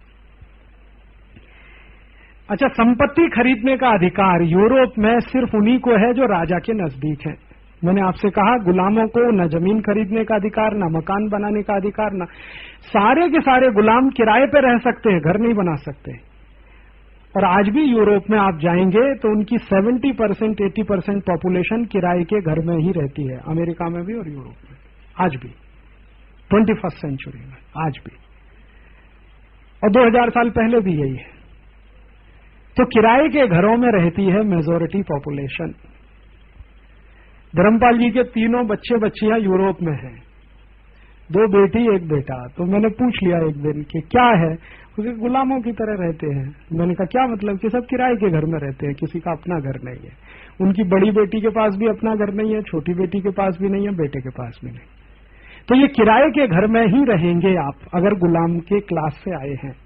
और गुलामी के क्लास में कौन कौन है, मैंने आपसे कहा, प्रोफेसर भी, लेक्चरर भी, म्यूजिशियन भी, पोइट भी, थ्योरिटिशियन भी, कहानी लिखने वाला, कविता लिखने वाला, बढ़ईगिरी का काम, लोहारगिरी का काम, सब काम कर, ये सब गुलाम वर्ग है। राजा की इच्छा पे निर्भर, इनमें से किसी को अपना घर नहीं हो सकता। तो इनके लिए सरकार के द्वारा बनाए गए जो घर हैं या जो कॉलोनीज हैं उनमें रहना है और उसका किराया देना है। तो ज्यादातर कॉलोनीज हैं यूरोप में, वो किराए के घरों के लिए ही बनाई गई हैं। किराए के घर हैं, किराए के बाथरूम हैं, किराए के टॉयलेट्स हैं, बहुत कुछ।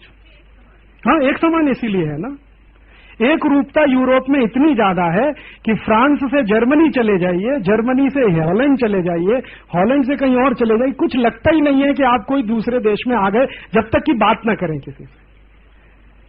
ऐसा ही है ना। तो जब तक आपकी बातचीत नहीं होती किसी से, तब भाषा आएगी, भाषा आएगी तो समझ में आएगा कि तुम स्पेनिश हो, कि तुम फ्रेंच हो, कि तुम जर्मन हो, कि तुम डच हो। अगर बातचीत नहीं हो रही है तो सब आपको एक जैसा ही लगेगा, चाहे जर्मनी में खड़े होकर देखिए, चाहे फ्रांस में खड़े हो, क्योंकि एक रूपता तो लानी है ना। अच्छा, एक सम्राट की नीति के बारे में वो अरिस्टोटल कह रहा है कि भुखमरी ना रहे और भरपेट भी किसी को ना मिले, ऐसी नीति सम्राट की। अरिस्टोटल कह रहा है पॉलिसी क्या होनी चाहिए, स्टेट पॉलिसी, कि भुखमरी ना हो और भरपेट किसी को ना मिले, भरपेट किसी को ना मिले।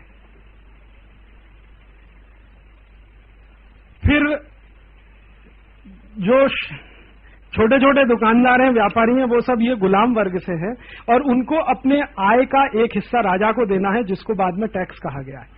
पहले वो जबरदस्ती लिया जाता है, बाद में टैक्स के रूप में लिया जाता है। तो सब राजा के पास ही जाना है, ये आप जान लीजिए। राजा कुछ करेगा, ये जो पर्कुलेशन थ्योरी है ना, ये यही है, इकट्ठा हो जाएगा राजा के पास, फिर वो थोड़ा थोड़ा डिस्ट्रीब्यूट करेगा। अंतिम तक पहुंच गया तो पहुंच गया, नहीं पहुंचा तो कोई बात नहीं, हमने तो दिया पर्कुलेशन के लिए। अच्छा, ये जो अर्थव्यवस्था है उसमें कंपनियां हैं। अब ये कंपनियां कैसे फॉर्म होती हैं? राजा है, राजा के नजदीक कुछ उसके 4-6 दोस्त हैं, उन्होंने मिलकर एक प्राइवेट लिमिटेड कंपनी बना ली, हो गई। ये जो प्राइवेट लिमिटेड कंपनी है, ये राजा के नजदीकी लोगों द्वारा बनाई गई कंपनियां, जिनको प्राइवेट लिमिटेड कंपनी कहा जाता है। ये Pepsi cola private limited company है, Coca Cola private limited company है, कॉलगेट प्राइवेट लिमिटेड कंपनी है। ये राजा के नजदीक के जो लोग हैं उनके द्वारा बनाई गई कंपनी है। कॉलगेट एक परिवार है, परिवार का टाइटल है कॉलगेट, COLGATE, कॉलगेट एक टाइटल है। जैसे मेरा दीक्षित है, आपका किसी का शर्मा है, किसी का देसाई है, वैसे टाइटल है कॉलगेट। उस परिवार की कंपनी है कॉलगेट पामोलिव प्राइवेट लिमिटेड, और वो अमेरिकन राजघराने के बहुत नजदीक का परिवार है। तो ज्यादातर कंपनियां ऐसी हैं, इन्हीं कंपनियों को सब बिजनेस करने का अधिकार है। ये कंपनियां कुछ छोड़ दें तो दूसरा उसमें ही घुस सकता है बिजनेस के लिए, नहीं तो वही करेंगे। धन संपत्ति आएगा तो फिर वैसे ही बटेगा, कंपनी को थोड़ा, राजा को थोड़ा, टैक्स के रूप में या किसी और रूप में, वगैरह वगैरह। अच्छा, सभी व्यापार का मुख्य उद्देश्य क्या? तो अरिस्टोटल कहता है संपत्ति बनाना, यही मुख्य उद्देश्य है सभी व्यापार का। हाँ, जितना भी व्यापार आप करते हैं राज्य में, उसका मुख्य उद्देश्य है संपत्ति बनाना, राजा के लिए, राजा के शासन वर्ग के लिए, क्लास के लिए संपत्ति बनाना, यही उसका मुख्य उद्देश्य। इसी के लिए व्यापार है।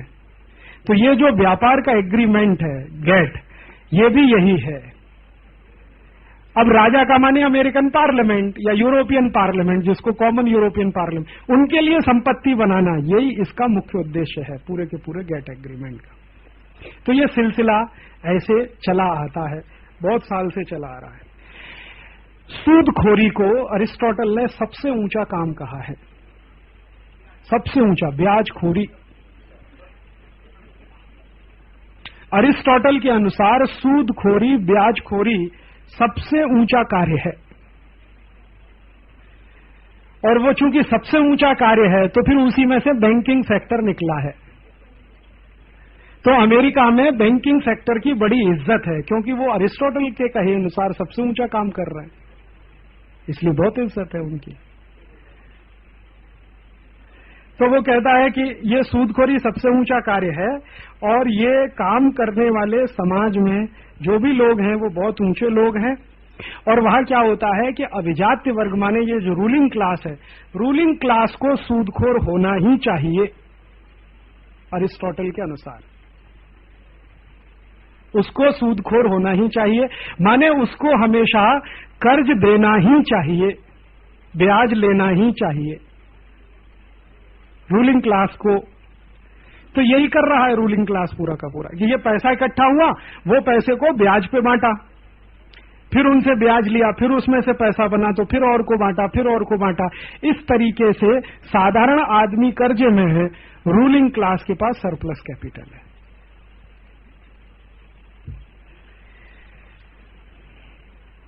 अब जो है उत्पादन, अब एक दो बातें अब मैं कहूं कि देखिए ये सब है उनकी मान्यता। अभी इसमें बहुत है, मैं अब इसको संक्षेप कर रहा हूं। ये इतना मैंने आपको इसलिए सुना कि कुछ पिक्चर बनता है मन में, कुछ बन रहा है दिमाग में। अच्छा, बन रहा है तो अब इसमें से एक समझ निकलनी चाहिए हमारी कि उनका ये जो समाज है वो इस तरह का है, ठीक है। अभी ये समाज उनका ऐसा क्यों है, मन ऐसा क्यों है, एक बड़ा प्रश्न, ऐसा क्यों है। तो उसका कारण जो है वो सबसे बड़ा ये है कि उनकी परिस्थिति बहुत विपरीत है, प्रतिकूल है। जिस परिस्थिति में वो रहते हैं, कहाँ रहते हैं वो, यूरोप में रहते हैं। यूरोप कैसा है, साल में 6-7 महीने -20 डिग्री सेंटीग्रेड तापमान, -40 डिग्री सेंटीग्रेड तापमान, बर्फ ही बर्फ चारों तरफ, बर्फ ही बर्फ, बर्फ ही बर्फ। ठंड के दिनों में अक्टूबर से लेके और फरवरी तक, मार्च तक बल्कि कहना चाहिए, अक्टूबर से लेके मार्च तक तो खेत में भी कुछ काम नहीं हो सकता, क्योंकि बर्फ ही बर्फ, बर्फ। घर के बाहर नहीं निकल सकते, चारों तरफ बर्फ रहती है। सामान्य घरों में 2 दरवाजे होते हैं, एक छत के ऊपर होता है और एक बाहर होता है। जब बर्फ गली में भर जाती है तो छत के ऊपर के दरवाजे से बर्फ पे निकल के गली गली में चल के ऐसे जाना। भाई 6 महीने कुछ मिलेगा नहीं, बाहर बर्फ ही बर्फ रहेगी, बाजार जा नहीं सकते, भाजी ला नहीं सकते, ये कर नहीं सकते, वो कर नहीं सकते। तो सब घर में इकट्ठा करके रखो, तो संचय की प्रवृत्ति आएगी कि नहीं आएगी, परिग्रह आएगा कि नहीं आएगा। हाँ, और वही उसी में से इनसिक्योरिटी आएगी। और इनसिक्योरिटी किस बात की आएगी, वो इस बात की आएगी कि पता नहीं इस साल 10 महीने बर्फ पड़ गई तो, 9 महीने पड़ गई तो, 11 महीने पड़ गई तो, ये मन में रहेगा ना हमेशा। तो चूंकि आपको इतने कठिनाई में जीवन बिताना है, साल के 6-8 महीने आपको इतनी ज्यादा तकलीफ होने वाली है, ना आपको खाने को मिले ना पीने को मिले, बर्फ ही बर्फ चारों तरफ पड़ी रहे। मिट्टी भी आपकी कठोर हो जाएगी, जब लगातार बर्फ मिट्टी में रहेगी तो मिट्टी भी कड़क हो जाएगी, उत्पादन भी नहीं होगा। सामान्य रूप से यूरोप में अक्टूबर से लेकर मार्च तक तो घास का तिनका भी नहीं उगता है किसी खेत में। अब घास का तिनका उगे कैसे, मिट्टी रहे तो उगे, बर्फ ही, और बर्फ 10 फीट गहरी, 15 फीट गहरी, फिर बुलडोजर्स आएंगे, उनको हटाएंगे तो रास्ते बनेंगे वगैरह। तो थोड़ा हार्ड है कि नहीं जीवन। और जहां जीवन इतना हार्ड होगा वहां इनसिक्योरिटी होना बहुत स्वाभाविक है, और जहां इनसिक्योरिटी आएगी वहां पे संचय होना बहुत स्वाभाविक है, और जहां संचय आएगा वहां लूट करना बहुत स्वाभाविक है, और जहां लूट होगी वहां प्लंडरिंग तो आने ही वाली है। फिर उसी को वो ट्रेड कहेंगे। तो वो क्या करेंगे, वो कहेंगे चलो इकट्ठा करके लाओ 6 महीने में और साल भर का जीवन चलाओ। तो वो सब लाओ लाओ लाओ लाओ इकट्ठा करके रखो रखो रखो रखो रखो। ये प्रवृत्ति कहां से आएगी, ये तो इसी में से आएगी ना। अब हिंदुस्तान को देख लो, हिंदुस्तान में क्या है, बर्फ का तो प्रश्न ही नहीं है। साल में 4 महीने 5 महीने थोड़ा बहुत बारिश है, या 3 महीने बारिश है, 2-3 महीने थोड़ी गर्मी है, 1-1.5 महीने थोड़ी ठंडी है। ठंडी में बर्फ तो आपने कभी देखी नहीं होगी। जम्मू कश्मीर हिमाचल वालों को छोड़ दें तो कोई कल्पना नहीं कर सकता कि बर्फ कैसे पड़ती है वगैरह वगैरह। माने मौसम उनकी तुलना में बहुत अच्छा है। अब मौसम बहुत अच्छा है तो हर चीज की उपलब्धता भी है, हर चीज की उपलब्धता है तो ज्यादा मारामारी नहीं है, संचय की प्रवृत्ति नहीं है कि ये सब लाओ लाओ लाओ लाओ इकट्ठा करके रखो। काय के लिए इकट्ठा करके रखना, मिलता है ना। आज सब्जी मिली है, कल भी मिलेगी, परसों भी मिलेगी, नरसों भी मिलेगी। मिलने वाली है। उनके लिए प्रॉब्लम है, आज सब्जी मिली 6 महीने बाद नहीं मिलेगी, तो ला के फ्रिज में भर भर के रखो। तो उसके लिए फ्रिज आएगा, फ्रिज की टेक्नोलॉजी आएगी, ये सब आएगा। हमें क्या जरूरत है? हमें तो आज मिला है, कल भी मिलेगा, परसों भी मिलेगा। तो हम क्या करेंगे? उनकी नकल करने के लिए जबरदस्ती ज्यादा लाएंगे, फ्रिज में भर के रखेंगे।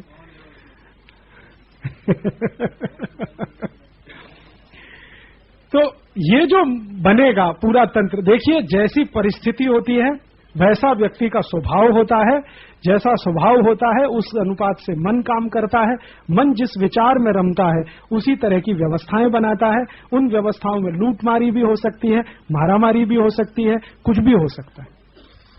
तो ये यूरोप के लोगों ने इतनी लूटमारी की है, इतनी मारामारी की है, वगैरह वगैरह वगैरह वगैरह, उसके पीछे ये है। अब ये मैं ज्यादा विस्तार में नहीं जाता, एक छोटा सा हल्का सा पिक्चर आपके मन में बन जाए।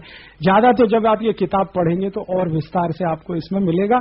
बहुत छोटी छोटी बातें मैंने लिया, बहुत छोटी छोटी शादी के बारे में उनकी मान्यता क्या है, और शादी के बाद के जो पत्नी के अधिकार हैं उसके बारे में मान्यता क्या है, पति के हैं, डाउरी के बारे में वगैरह वगैरह, बहुत सारी बातें हैं इसमें। लेकिन मैंने संक्षेप में, एक तो राजा के नीचे रूलिंग क्लास ऑर्डर करेगा, वो प्रजा को उसका पालन करना है। जो कुछ है वो राजा के लिए है। राजा ईश्वर का प्रतिनिधि है, तो ईश्वर का चूंकि प्रतिनिधि है इसलिए सत्य वही बोलता है, सत्य को वही जानता है, सद्गुण सब उसी में है, बाकी सभी में दुर्गुण है। ये तो है।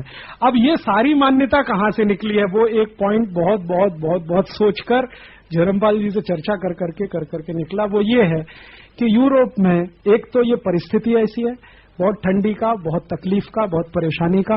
दूसरा, उनके मन में कहीं भी पुनर्जन्म नहीं है, एक ही जन्म है उनके यहां। ये जो बाइबल है ना, बाइबल के पहले वो जो टेस्टामेंट है, ओल्ड टेस्टामेंट, जिसमें से पूरी यूरोपियन सिविलाइजेशन निकली है, उसमें कहीं भी पुनर्जन्म नहीं है। वो कहते हैं पुनर्जन्म है ही नहीं, एक ही जन्म है। अब एक ही जन्म है, वो भी इतने कष्टों से घिरा हुआ है, तो जो करना है इसी जन्म में करो,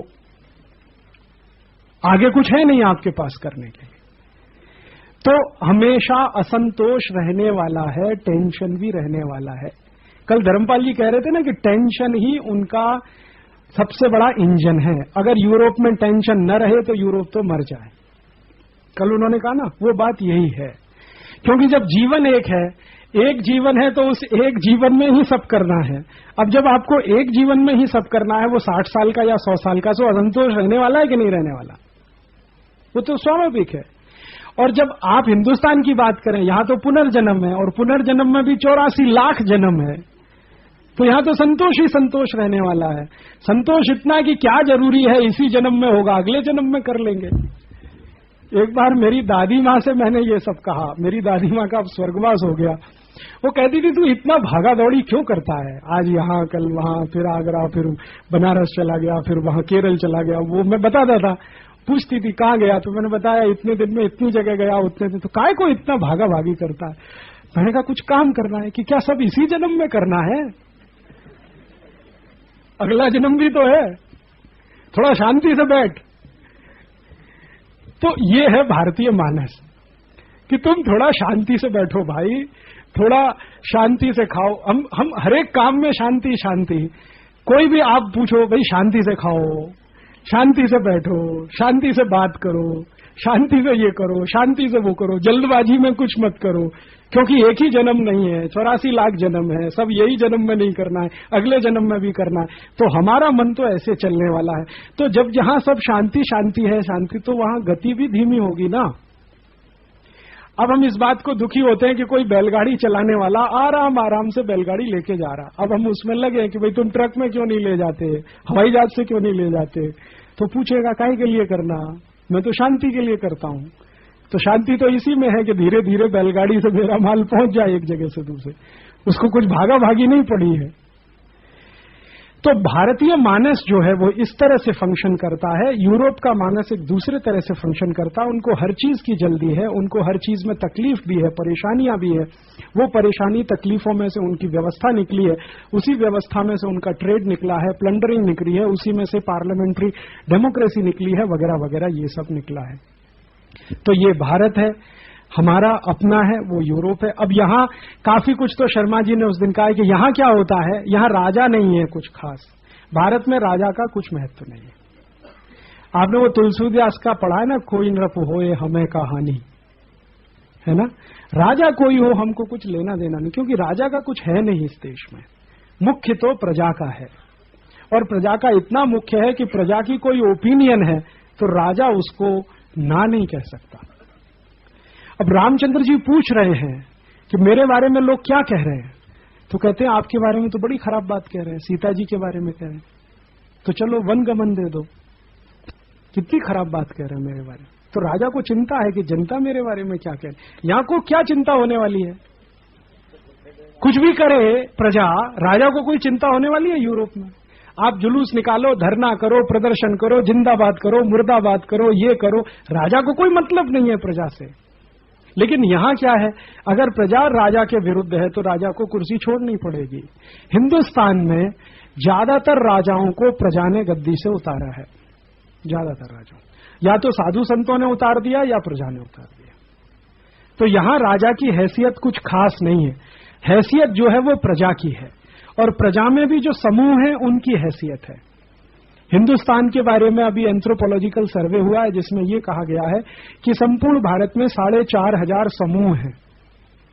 वो जातियों के आधार पर हैं और हमारे कर्म कौशल के आधार पर है। कर्म कौशल माने कोई बढ़ईगिरी का काम करता है, कोई सुनारगिरी का, कोई लोहारगिरी का, तो कौशल के आधार पर बनाए गए समूह, जातियों के आधार पर ऐसे 4,500 समूह हैं, वो महत्व के हैं, राजा का कोई महत्व नहीं।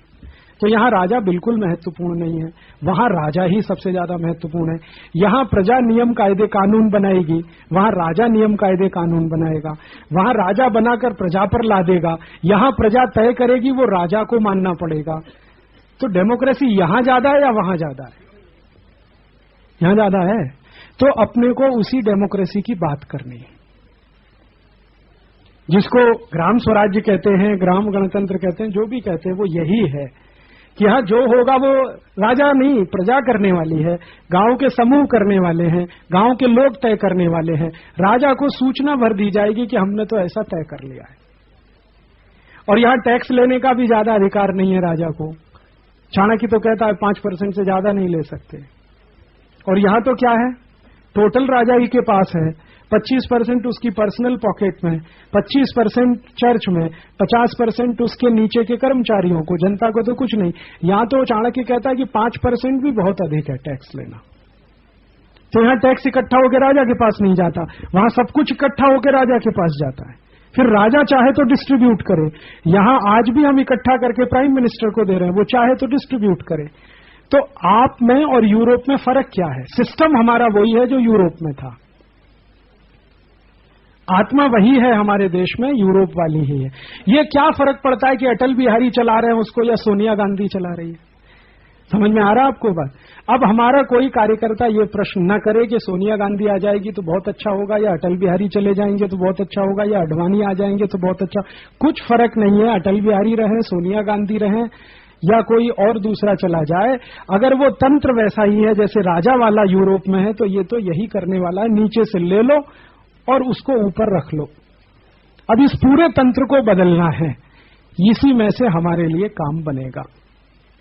मैंने आपसे कहा कि 2 रास्ते हमारे पास। एक रास्ता यह है कि या तो जैसा ये तंत्र है वैसे हम बन जाएं, या तो तंत्र को अपना जैसा बनाएं।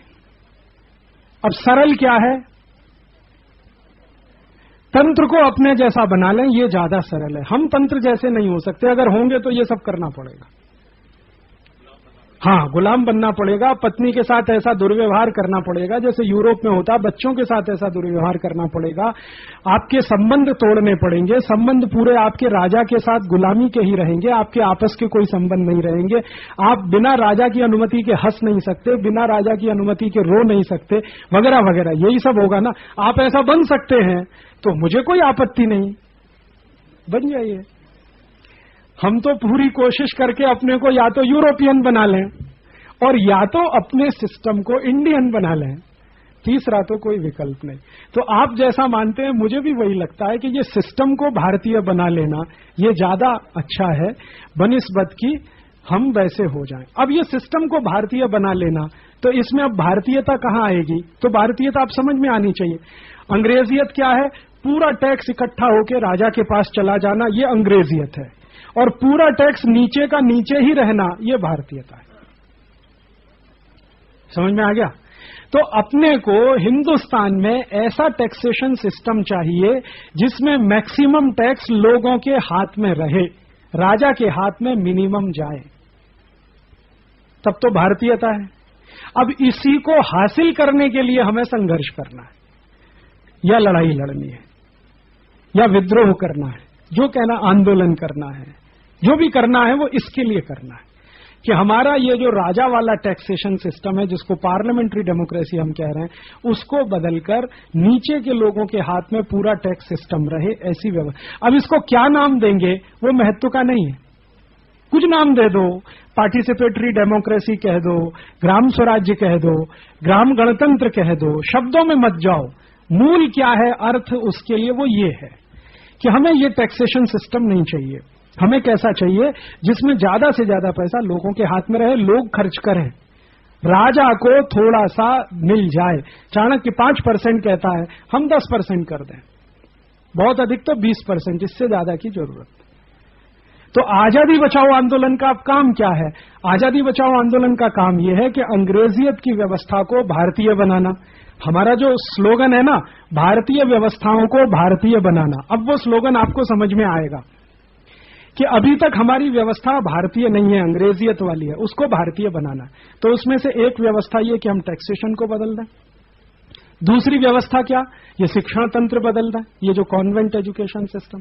हमको तो कॉन्वेंट नहीं चाहिए ना, क्योंकि हमारे यहां तो लावारिस कोई नहीं है।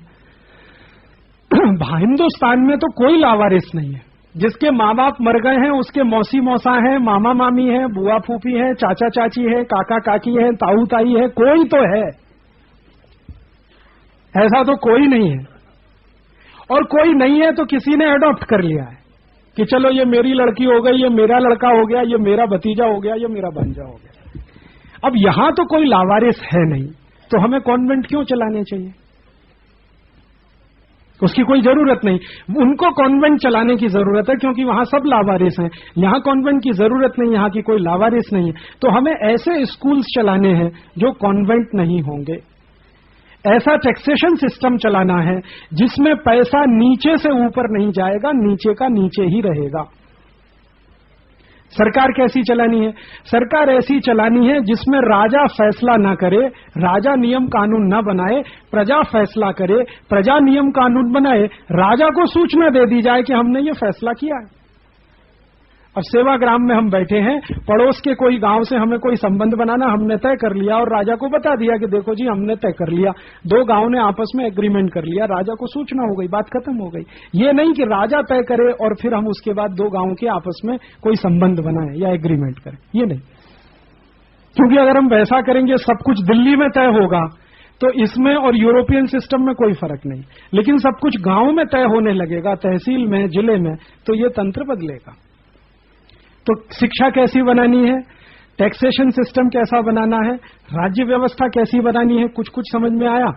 समाज के संबंध आपसी कैसे बनाने, तो ऐसे ही बनाने हैं जैसे भारतीय। अब भारतीयता में क्या है महत्व की बात कि हमने कहा ना पुनर्जन्म है, पुनर्जन्म है, 84 लाख योनियां हैं।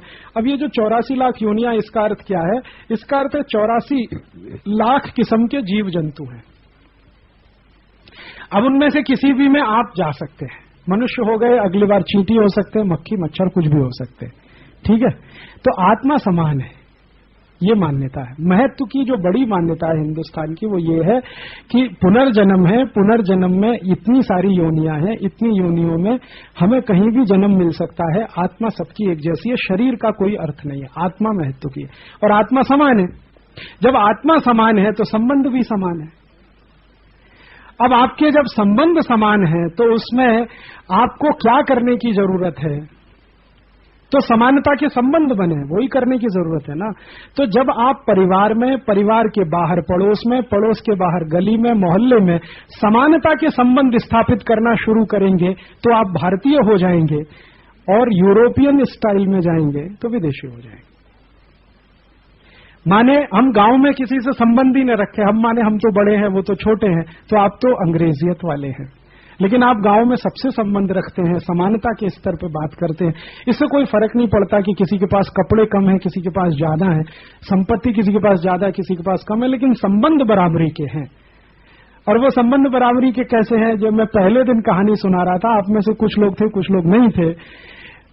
मैं मेरे घर की एक कहानी सुना रहा था। जब मैं बचपन में छोटा था, मुझे अभी भी याद है, मेरे घर में हमारी जो माँ है वो रोज सवेरे 1 घंटे बात करती थी। हमारे घर में एक महिला आती थी, उसको हम लोग क्या माने मेहतरानी कहते थे, जो हमारे टॉयलेट को साफ करती थी। वो रोज घर में आती थी, हैं? हाँ, जो भी रानी मेहतरानी जो भी। मेरी माँ का डेली नियम था उससे 1 घंटे बात करने का, 1.5 घंटे बात करने, और बराबरी के स्तर पर बात होती। ये ठीक है, मेरी माँ उधर बैठती थी, ये इधर बैठती थी, बात बराबरी की होती थी। और मेरी माँ कहती थी ये तो नालायक है मेरा लड़का, ये कुछ समझता नहीं। वो कहती थी मेरा तो बहुत होशियार है, या उसने कहा मेरा लड़का नालायक है, ये बहुत होशियार है। ये सब बातें होती थी। अब वो तो बराबरी के स्तर पे होती थी। इससे कोई फर्क नहीं पड़ता कि वो मेहतरानी है और मेरी माँ जो है किसी ऊंची जाति की है। संबंध तो इस लेवल पे थे। बात होती है कि नहीं होती आप?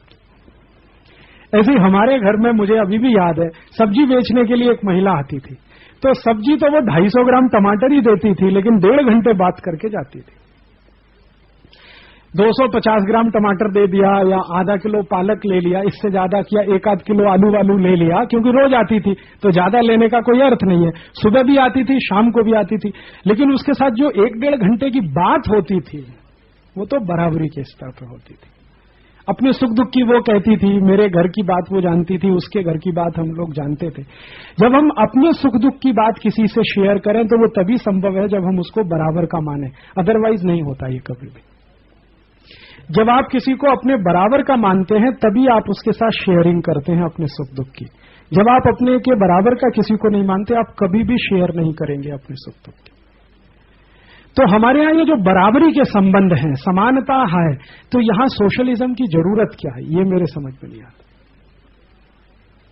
ये जो रशियन रेटरिक हमने अपनाना शुरू किया, सोशलिज्म होना चाहिए, फ्रेटर्निटी होनी चाहिए और ये होना चाहिए, ये तो सब उनके लिए यूरोप में से निकला ना, ये फ्रेटर्निटी और इक्वेलिटी। और ये इक्वेलिटी है नहीं तो इसलिए लानी है उनको। तो न महिला पुरुष में है, न बच्चे और माँ में है, न बाप और बेटे में है, कहीं भी इक्वेलिटी नहीं है। तो हर जगह इक्वेलिटी लानी है, उसके लिए वो इक्वेलिटी को चिल्लाते हैं बार बार। वीमेन्स लिबरलाइजेशन, वीमेन्स लिब के नारे लगाते हैं, क्योंकि महिला की कोई हैसियत नहीं है समाज में, इसलिए वीमेन्स लिब की बात करेंगे। यहां तो कुछ नहीं है इस तरह का, न तो हम इक्वेलिटी की बात करेंगे, न वीमेन्स लिब की बात करेंगे। फिर आप कहेंगे कि कुछ गिरावट तो है हमारे यहाँ। तो ये जो गिरावट है ना, ये अंग्रेजों से सीखी है हमने 500 साल में। अभी हमारे यहां ये जो हुआ है ना, छुआछूत हुआ, ये तो है ना, ये तो सच्चा है, ये तो स्वीकार करना चाहिए। तो ये कहां से आया है? इसमें क्या हुआ है, पिछले 1000 साल एक तो विदेशियों ने हमले बहुत किए हमारे ऊपर, दूसरा हमारी अपनी अकल और बुद्धि में गिरावट आई है। पिछले 1000 साल में काफी कुछ गिरावट आई है। समय के हिसाब से कभी कभी आदमी का वो गिरता है, मेधा गिरती है, बुद्धि गिरती है, तो वो गिरा है हमारा। तो वो गिरा है तो हमने क्या किया, हमने भी अपने यहाँ वैसे बंटवारे कर लिए जैसे यूरोप में है। ये अछूत है, वहां तो सभी गुलाम अछूत है। आपने देखा, गुलाम के साथ राजा हाथ भी नहीं मिलाएगा, नमस्ते भी नहीं करेगा, दूर से ही छेड़। तो वहां जो सिस्टम है वही हमने भी बनाया अपने यहाँ। और अंग्रेजों के पहले भी ये रहा होगा हिंदुस्तान में, क्योंकि गिरावट आती है तो कुछ भी होता है। ये सब समानता गई, गिरावट आई इस देश में, गिरावट आई तो उसमें छुआछूत भी चली आई। तो अब अपने को जो सोशल सिस्टम बनाना पड़ेगा, उसमें इस बात को ध्यान रखना पड़ेगा कि जो यूरोपियन सिस्टम में है वो हम फॉलो ना करने लग जाएं। माने अपने ही भाइयों से हमारी दूरी न बढ़ने लगे, जाति के आधार पर हो या किसी भी संप्रदाय के आधार पर। अगर दूरी बढ़ती है तो भले हम कुर्ता पजामा पहने या धोती कुर्ता पहने, हम तो यूरोपीय ही हैं। अगर हम बात नहीं कर सकते अपने देश के हरिजन लोगों से, अपने देश के शेड्यूल कास्ट शेड्यूल ट्राइब्स लोगों से, गरीब लोगों से, साधारण लोगों से, तो हम में और एक अंग्रेज में कोई फर्क नहीं है। क्योंकि अंग्रेज कभी बात नहीं करता नीचे लोगों से, वो सिर्फ ऑर्डर देता है। हम भी ऐसे ही करते हैं, हम भी ऑर्डर देते हैं, हम उनसे बात नहीं करते, उनकी पूछते नहीं सुख दुख की, अपनी बताते नहीं उनको, मानते हैं कि इनको कुछ अक्ल नहीं है, बताने से फायदा क्या, अक्ल है उनको, लगभग आपके ही बराबर की है, आपसे कुछ कम नहीं है। मैंने आपसे कहा ना, वो एक तेलुगु किसान मुझे कह रहा है कि जब से यूरिया डीएपी सुपर फॉस्फेट आया जी, मैं तो हिस्सेदारी से मजदूर हो गया, पहले मैं हिस्सेदारी में था। और उसको तो अक्ल है ना, डिफाइन कर रहा है पूरा, और उसने एक वाक्य में डिफाइन कर दिया पूरे सिस्टम को। पढ़ा लिखा नहीं है, और पढ़े लिखे होने से अकल का कोई संबंध नहीं है। हमारे यहां तो कभी नहीं माना गया कि उम्र से बुद्धि का कोई संबंध है। संत ज्ञानेश्वर को 14-15 साल की उम्र में बड़ी बुद्धि हो सकती है और कोई 90 साल के आदमी को भी अकल नहीं हो। तो हमारे संबंध कैसे होंगे समाज के? वो बराबरी के होंगे, हर स्तर पर बराबरी के संबंध होंगे। तो ये जो गैर बराबरी है वो जाएगी फिर उसमें से। और गैर बराबरी कैसे जाएगी? पहले हमारे व्यवहार से जाएगी, फिर धीरे धीरे हमारे परिवार से भी चली जाएगी। व्यवहार से कैसे जाएगी? आप साधारण लोगों से बातें करना शुरू कर दीजिए, थोड़ा सुख दुख की जाने लगेगी, दोस्ती हो जाएगी, दोस्ती हो जाएगी, धीरे धीरे मन से भी चली जाएगी। एकदम तो नहीं जाएगी, लेकिन धीरे धीरे जाएगी। उनसे थोड़ा दोस्ती करिए, उनके साथ हंसिए, बोलिए, बतियाइए। भले उनके घर जाके कुछ खाना पीना खाया, आपने उनके घर को अपने घर में उनको बुलाया, वगैरह वगैरह वगैरह वगैरह। ये है। तो इस तरह का अगर आएगा तो ऐसी व्यवस्था के लिए आपको प्रयास करना है। तो राजनीतिक व्यवस्था कैसी? जिसमें फैसले नीचे होंगे, राजा कुछ तय नहीं करेगा। टैक्सेशन का सिस्टम कैसा? जिसमें मैक्सिमम पैसा नीचे रहेगा, ऊपर कुछ भी नहीं जाएगा। समाज व्यवस्था कैसी? जिसमें समानता के आधार पर संबंध बनेंगे। इसी तरह से हमारी सारी व्यवस्थाएं बनती। अर्थव्यवस्था भी फिर वैसी ही होगी, बाकी व्यवस्थाएं भी वैसी होंगी। तो अब ये जो गेट के नाम पर आ रहा है, ये हाईली सेंट्रलाइज सिस्टम लाने की कोशिश हो रही है। अभी तक हमने जो सेंट्रलाइजेशन लाया है उसमें एक केंद्र सरकार है, सब कंट्रोल उसके हाथ में है। गेट आने के बाद और बड़ा सेंट्रलाइजेशन आ रहा है, जिसमें केंद्र सरकार का भी कंट्रोल गेट के हाथ में चला जाएगा। हाँ, विश्व सरकार हो जाएगी, उसी को वर्ल्ड गवर्नमेंट कहा जा रहा है। तो आप अभी सरकार के गुलाम हैं, फिर उनके गुलामों के गुलाम हो जाएंगे। सरकार गुलाम WTO की और आप सरकार के गुलाम। तो ये गुलामी हमारे यहां नहीं रहती कभी भी, क्योंकि जिस समाज में समानता रहेगी वहां गुलामी कैसे रहने वाली है? जहां असमानता रहेगी गुलामी वहीं आने वाली। तो हमें समानता आधारित, गुलामी रहित, शोषण मुक्त समाज की रचना अगर करनी है तो इसीलिए इस व्यवस्था के लिए प्रयास करना। तो एक व्यवस्था कैसी है यूरोप की, वो अभी ये कैसी है वो। इतना मैंने कहा, अभी कुछ समझ में आया है क्या? मैं ये जानना चाहता हूं। हाँ जरूर। एक दो मिसाल दे दूं आज के जमाने के, जिससे राजीव भाई की बात को कुछ अनुमोदन मिल जाता है। मैं कुछ साल पहले लंदन गया था, एक गुजराती कुटुंब के घर पर ठहरा था। तो वो बोल रही थी कि हम इधर 1968 में 1968 में रहने आए, तब तक मैं लंदन में कोई भी जगह किसी के घर में टॉयलेट नहीं था। हाँ, सब 5 सेंट का सिक्का दे के पब्लिक टॉयलेट में स्नान करने भी जाते थे। हाँ, 1968 तक लंदन में प्राइवेट टॉयलेट नहीं था किसी के भी घर में। फिर उसने बताया कि उसके बाद तेजी से सबके घर में बनने लगा, लेकिन 68 तक पूरे लंदन में कहीं प्राइवेट टॉयलेट नहीं था। वो खुद उसने ही बताया, जहां मैं उतरा था वहीं। उससे कुछ साल पहले, 3-4 साल पहले एक दफा फिर पहले लंदन गया था। तो उस वक्त मैं एक यूरोपियन, मेरा अंग्रेज मित्र था, उसके साथ में घूम रहा था और उनके दूसरे अंग्रेज मित्र के घर में ठहर गया था लंदन में। तो फिर हम गए, वहां बैठे, तो वो कुछ कोल्ड ड्रिंक वगैरह लेके उसकी पत्नी आई और उसका पति कुछ अंदर गया। तो मैंने उसकी पत्नी को पूछ लिया कि जरा क्लेरिफाई करने के लिए, आप उनकी पत्नी है ना, दूसरा कोई नहीं है ना, कोई ताकि गड़बड़ न हो जाए। तो मैंने उसको पूछा कि आप उनकी पत्नी है? तो उसने जवाब दिया, अनफॉर्चुनेटली नॉट। और इतना दुख से जवाब दिया कि मैं हैरान हो गया सुनने में। फिर उसने बोला कि मैं 9 साल से इधर रहती हूँ, लेकिन वो मुझे पत्नी नहीं बना रहा है। वो टॉयलेट में गया था। हाँ, और मैं उसकी अभी गर्लफ्रेंड ही हूँ। फिर मुझे उसमें वहां की सिस्टम का पता चला कि अगर वो पत्नी बन जाए तो उसको हक मिल जाता है, तो सब पुरुष वो लड़कियों को टटलाते रहते हैं और साथ में रहते हैं। अगर पसंद नहीं है तो दूसरी वो निकाल देते हैं, दूसरी लाते हैं और इस तरह से अपना 5-10 साल चला लेते हैं। उसमें से उसको जो ठीक लगे ना उसके साथ फिर मैरिज करते हैं।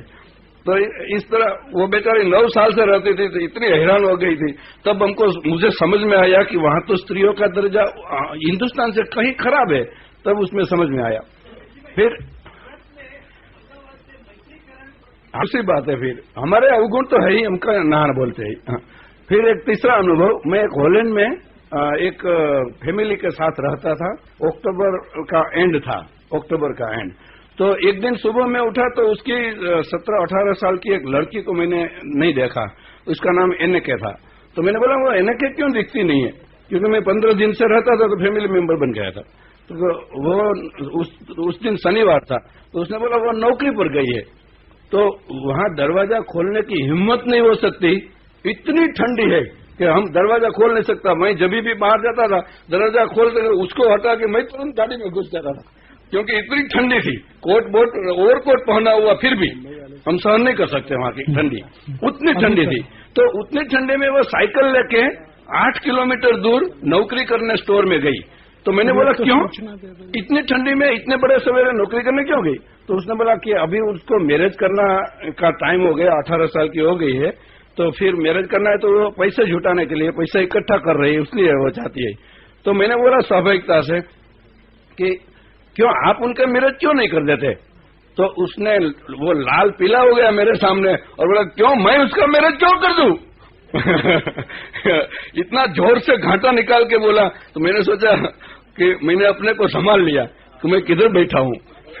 फिर समझ में आ गया कि मैं यूरोप में बैठा हूं, ये हिंदुस्तान नहीं है। तो बाप और लड़की उसके साथ भी इतना संबंध नहीं है, उसको दया भी नहीं है। तभी मुझे पता चला कि ये क्या हो रहा है। फिर एक दफा मैं जर्मनी गया था। तो जर्मनी में एक मेरा मित्र है, उनके घर गया खाने के लिए। तो वो मेरे पक्के मित्र थे। वो मेरे घर यहाँ हिंदुस्तान राजकोट भी आते रहते थे और मैं उनके घर पहली दफा गया। तो फिर वहाँ पूरा रिवाज क्या है कि बर्तन साफ करने का सब पुरुषों का काम है। स्त्रियां कभी भी बर्तन साफ नहीं करेगी, खाना खा के निकल जाएगी और रसोई कर देगी, लेकिन बर्तन तो सभी पुरुषों का काम करने का। मैं जिसके घर हॉलैंड में रहता था वहां भी मैं बर्तन साफ करता था, क्योंकि वो साफ। हाँ सुनिए, तो वो भाई मेरे घर पर आ गए थे। तो वो हमारी संस्कृति समझते हैं। तो वो बोलते आप बैठिए, मैं बर्तन साफ कर लेता हूँ, आप बैठिए, कोई तकलीफ नहीं है। लेकिन उसकी पत्नी ने विरोध किया, वो बैठेगा कैसे? वो पुरुष है, उसकी ड्यूटी है साफ करने की, तो उसको करना ही पड़ेगा। तो वो उसने अपने पति के साथ झगड़ा किया, क्योंकि मुझे उसमें शामिल होना ही पड़ेगा। फिर मैंने उसको बोला कि कोई बात नहीं, आपकी पत्नी को हैरान मत कीजिए, मुझे तो मैं हॉलैंड में रहा था ना, तो मुझे प्रैक्टिस है बर्तन साफ करने की। तो फिर मैं भी शामिल हो गया। अभी लास्ट अगस्त में 8 अगस्त को वापस आया था जर्मनी से, एग्जैक्टली एक साल पहले। तो मैं जर्मनी में था, तो मैं एक गांव में गया था। 1000 की पॉपुलेशन का एक छोटा सा गांव था, लेकिन बहुत समृद्ध गांव होते हैं वहां, हम कल्पना नहीं कर सकते इधर। तो मैं उधर पूछ रहा था, किसानों का गांव था, तो वहां पर पूछ रहा था कि यहाँ आम होती है? तो उसने बोला नहीं, आम तो नहीं होती। तो फिर मैंने बोला कि गन्ना होता है? तो उसने बोला कि नहीं, गन्ना तो नहीं होता है। तो फिर मैंने पूछा केला होता है? तो नहीं, केला तो नहीं होता है। तो फिर एक भाई समझ गया, देखिए कोई भी मीठी चीज यहाँ नहीं होती, आपको पूछने की जरूरत ही नहीं, कोई भी मीठी चीज इधर नहीं होती। फिर मैंने उसने बताया कि यहाँ तो 6 महीना बर्फ होती है, दूसरा कुछ होता ही नहीं। फिर मैंने बोला तो हरी शाक भाजी होती है, भिंडी या टिंडोरा, ऐसी कोई चीजें? तो कहना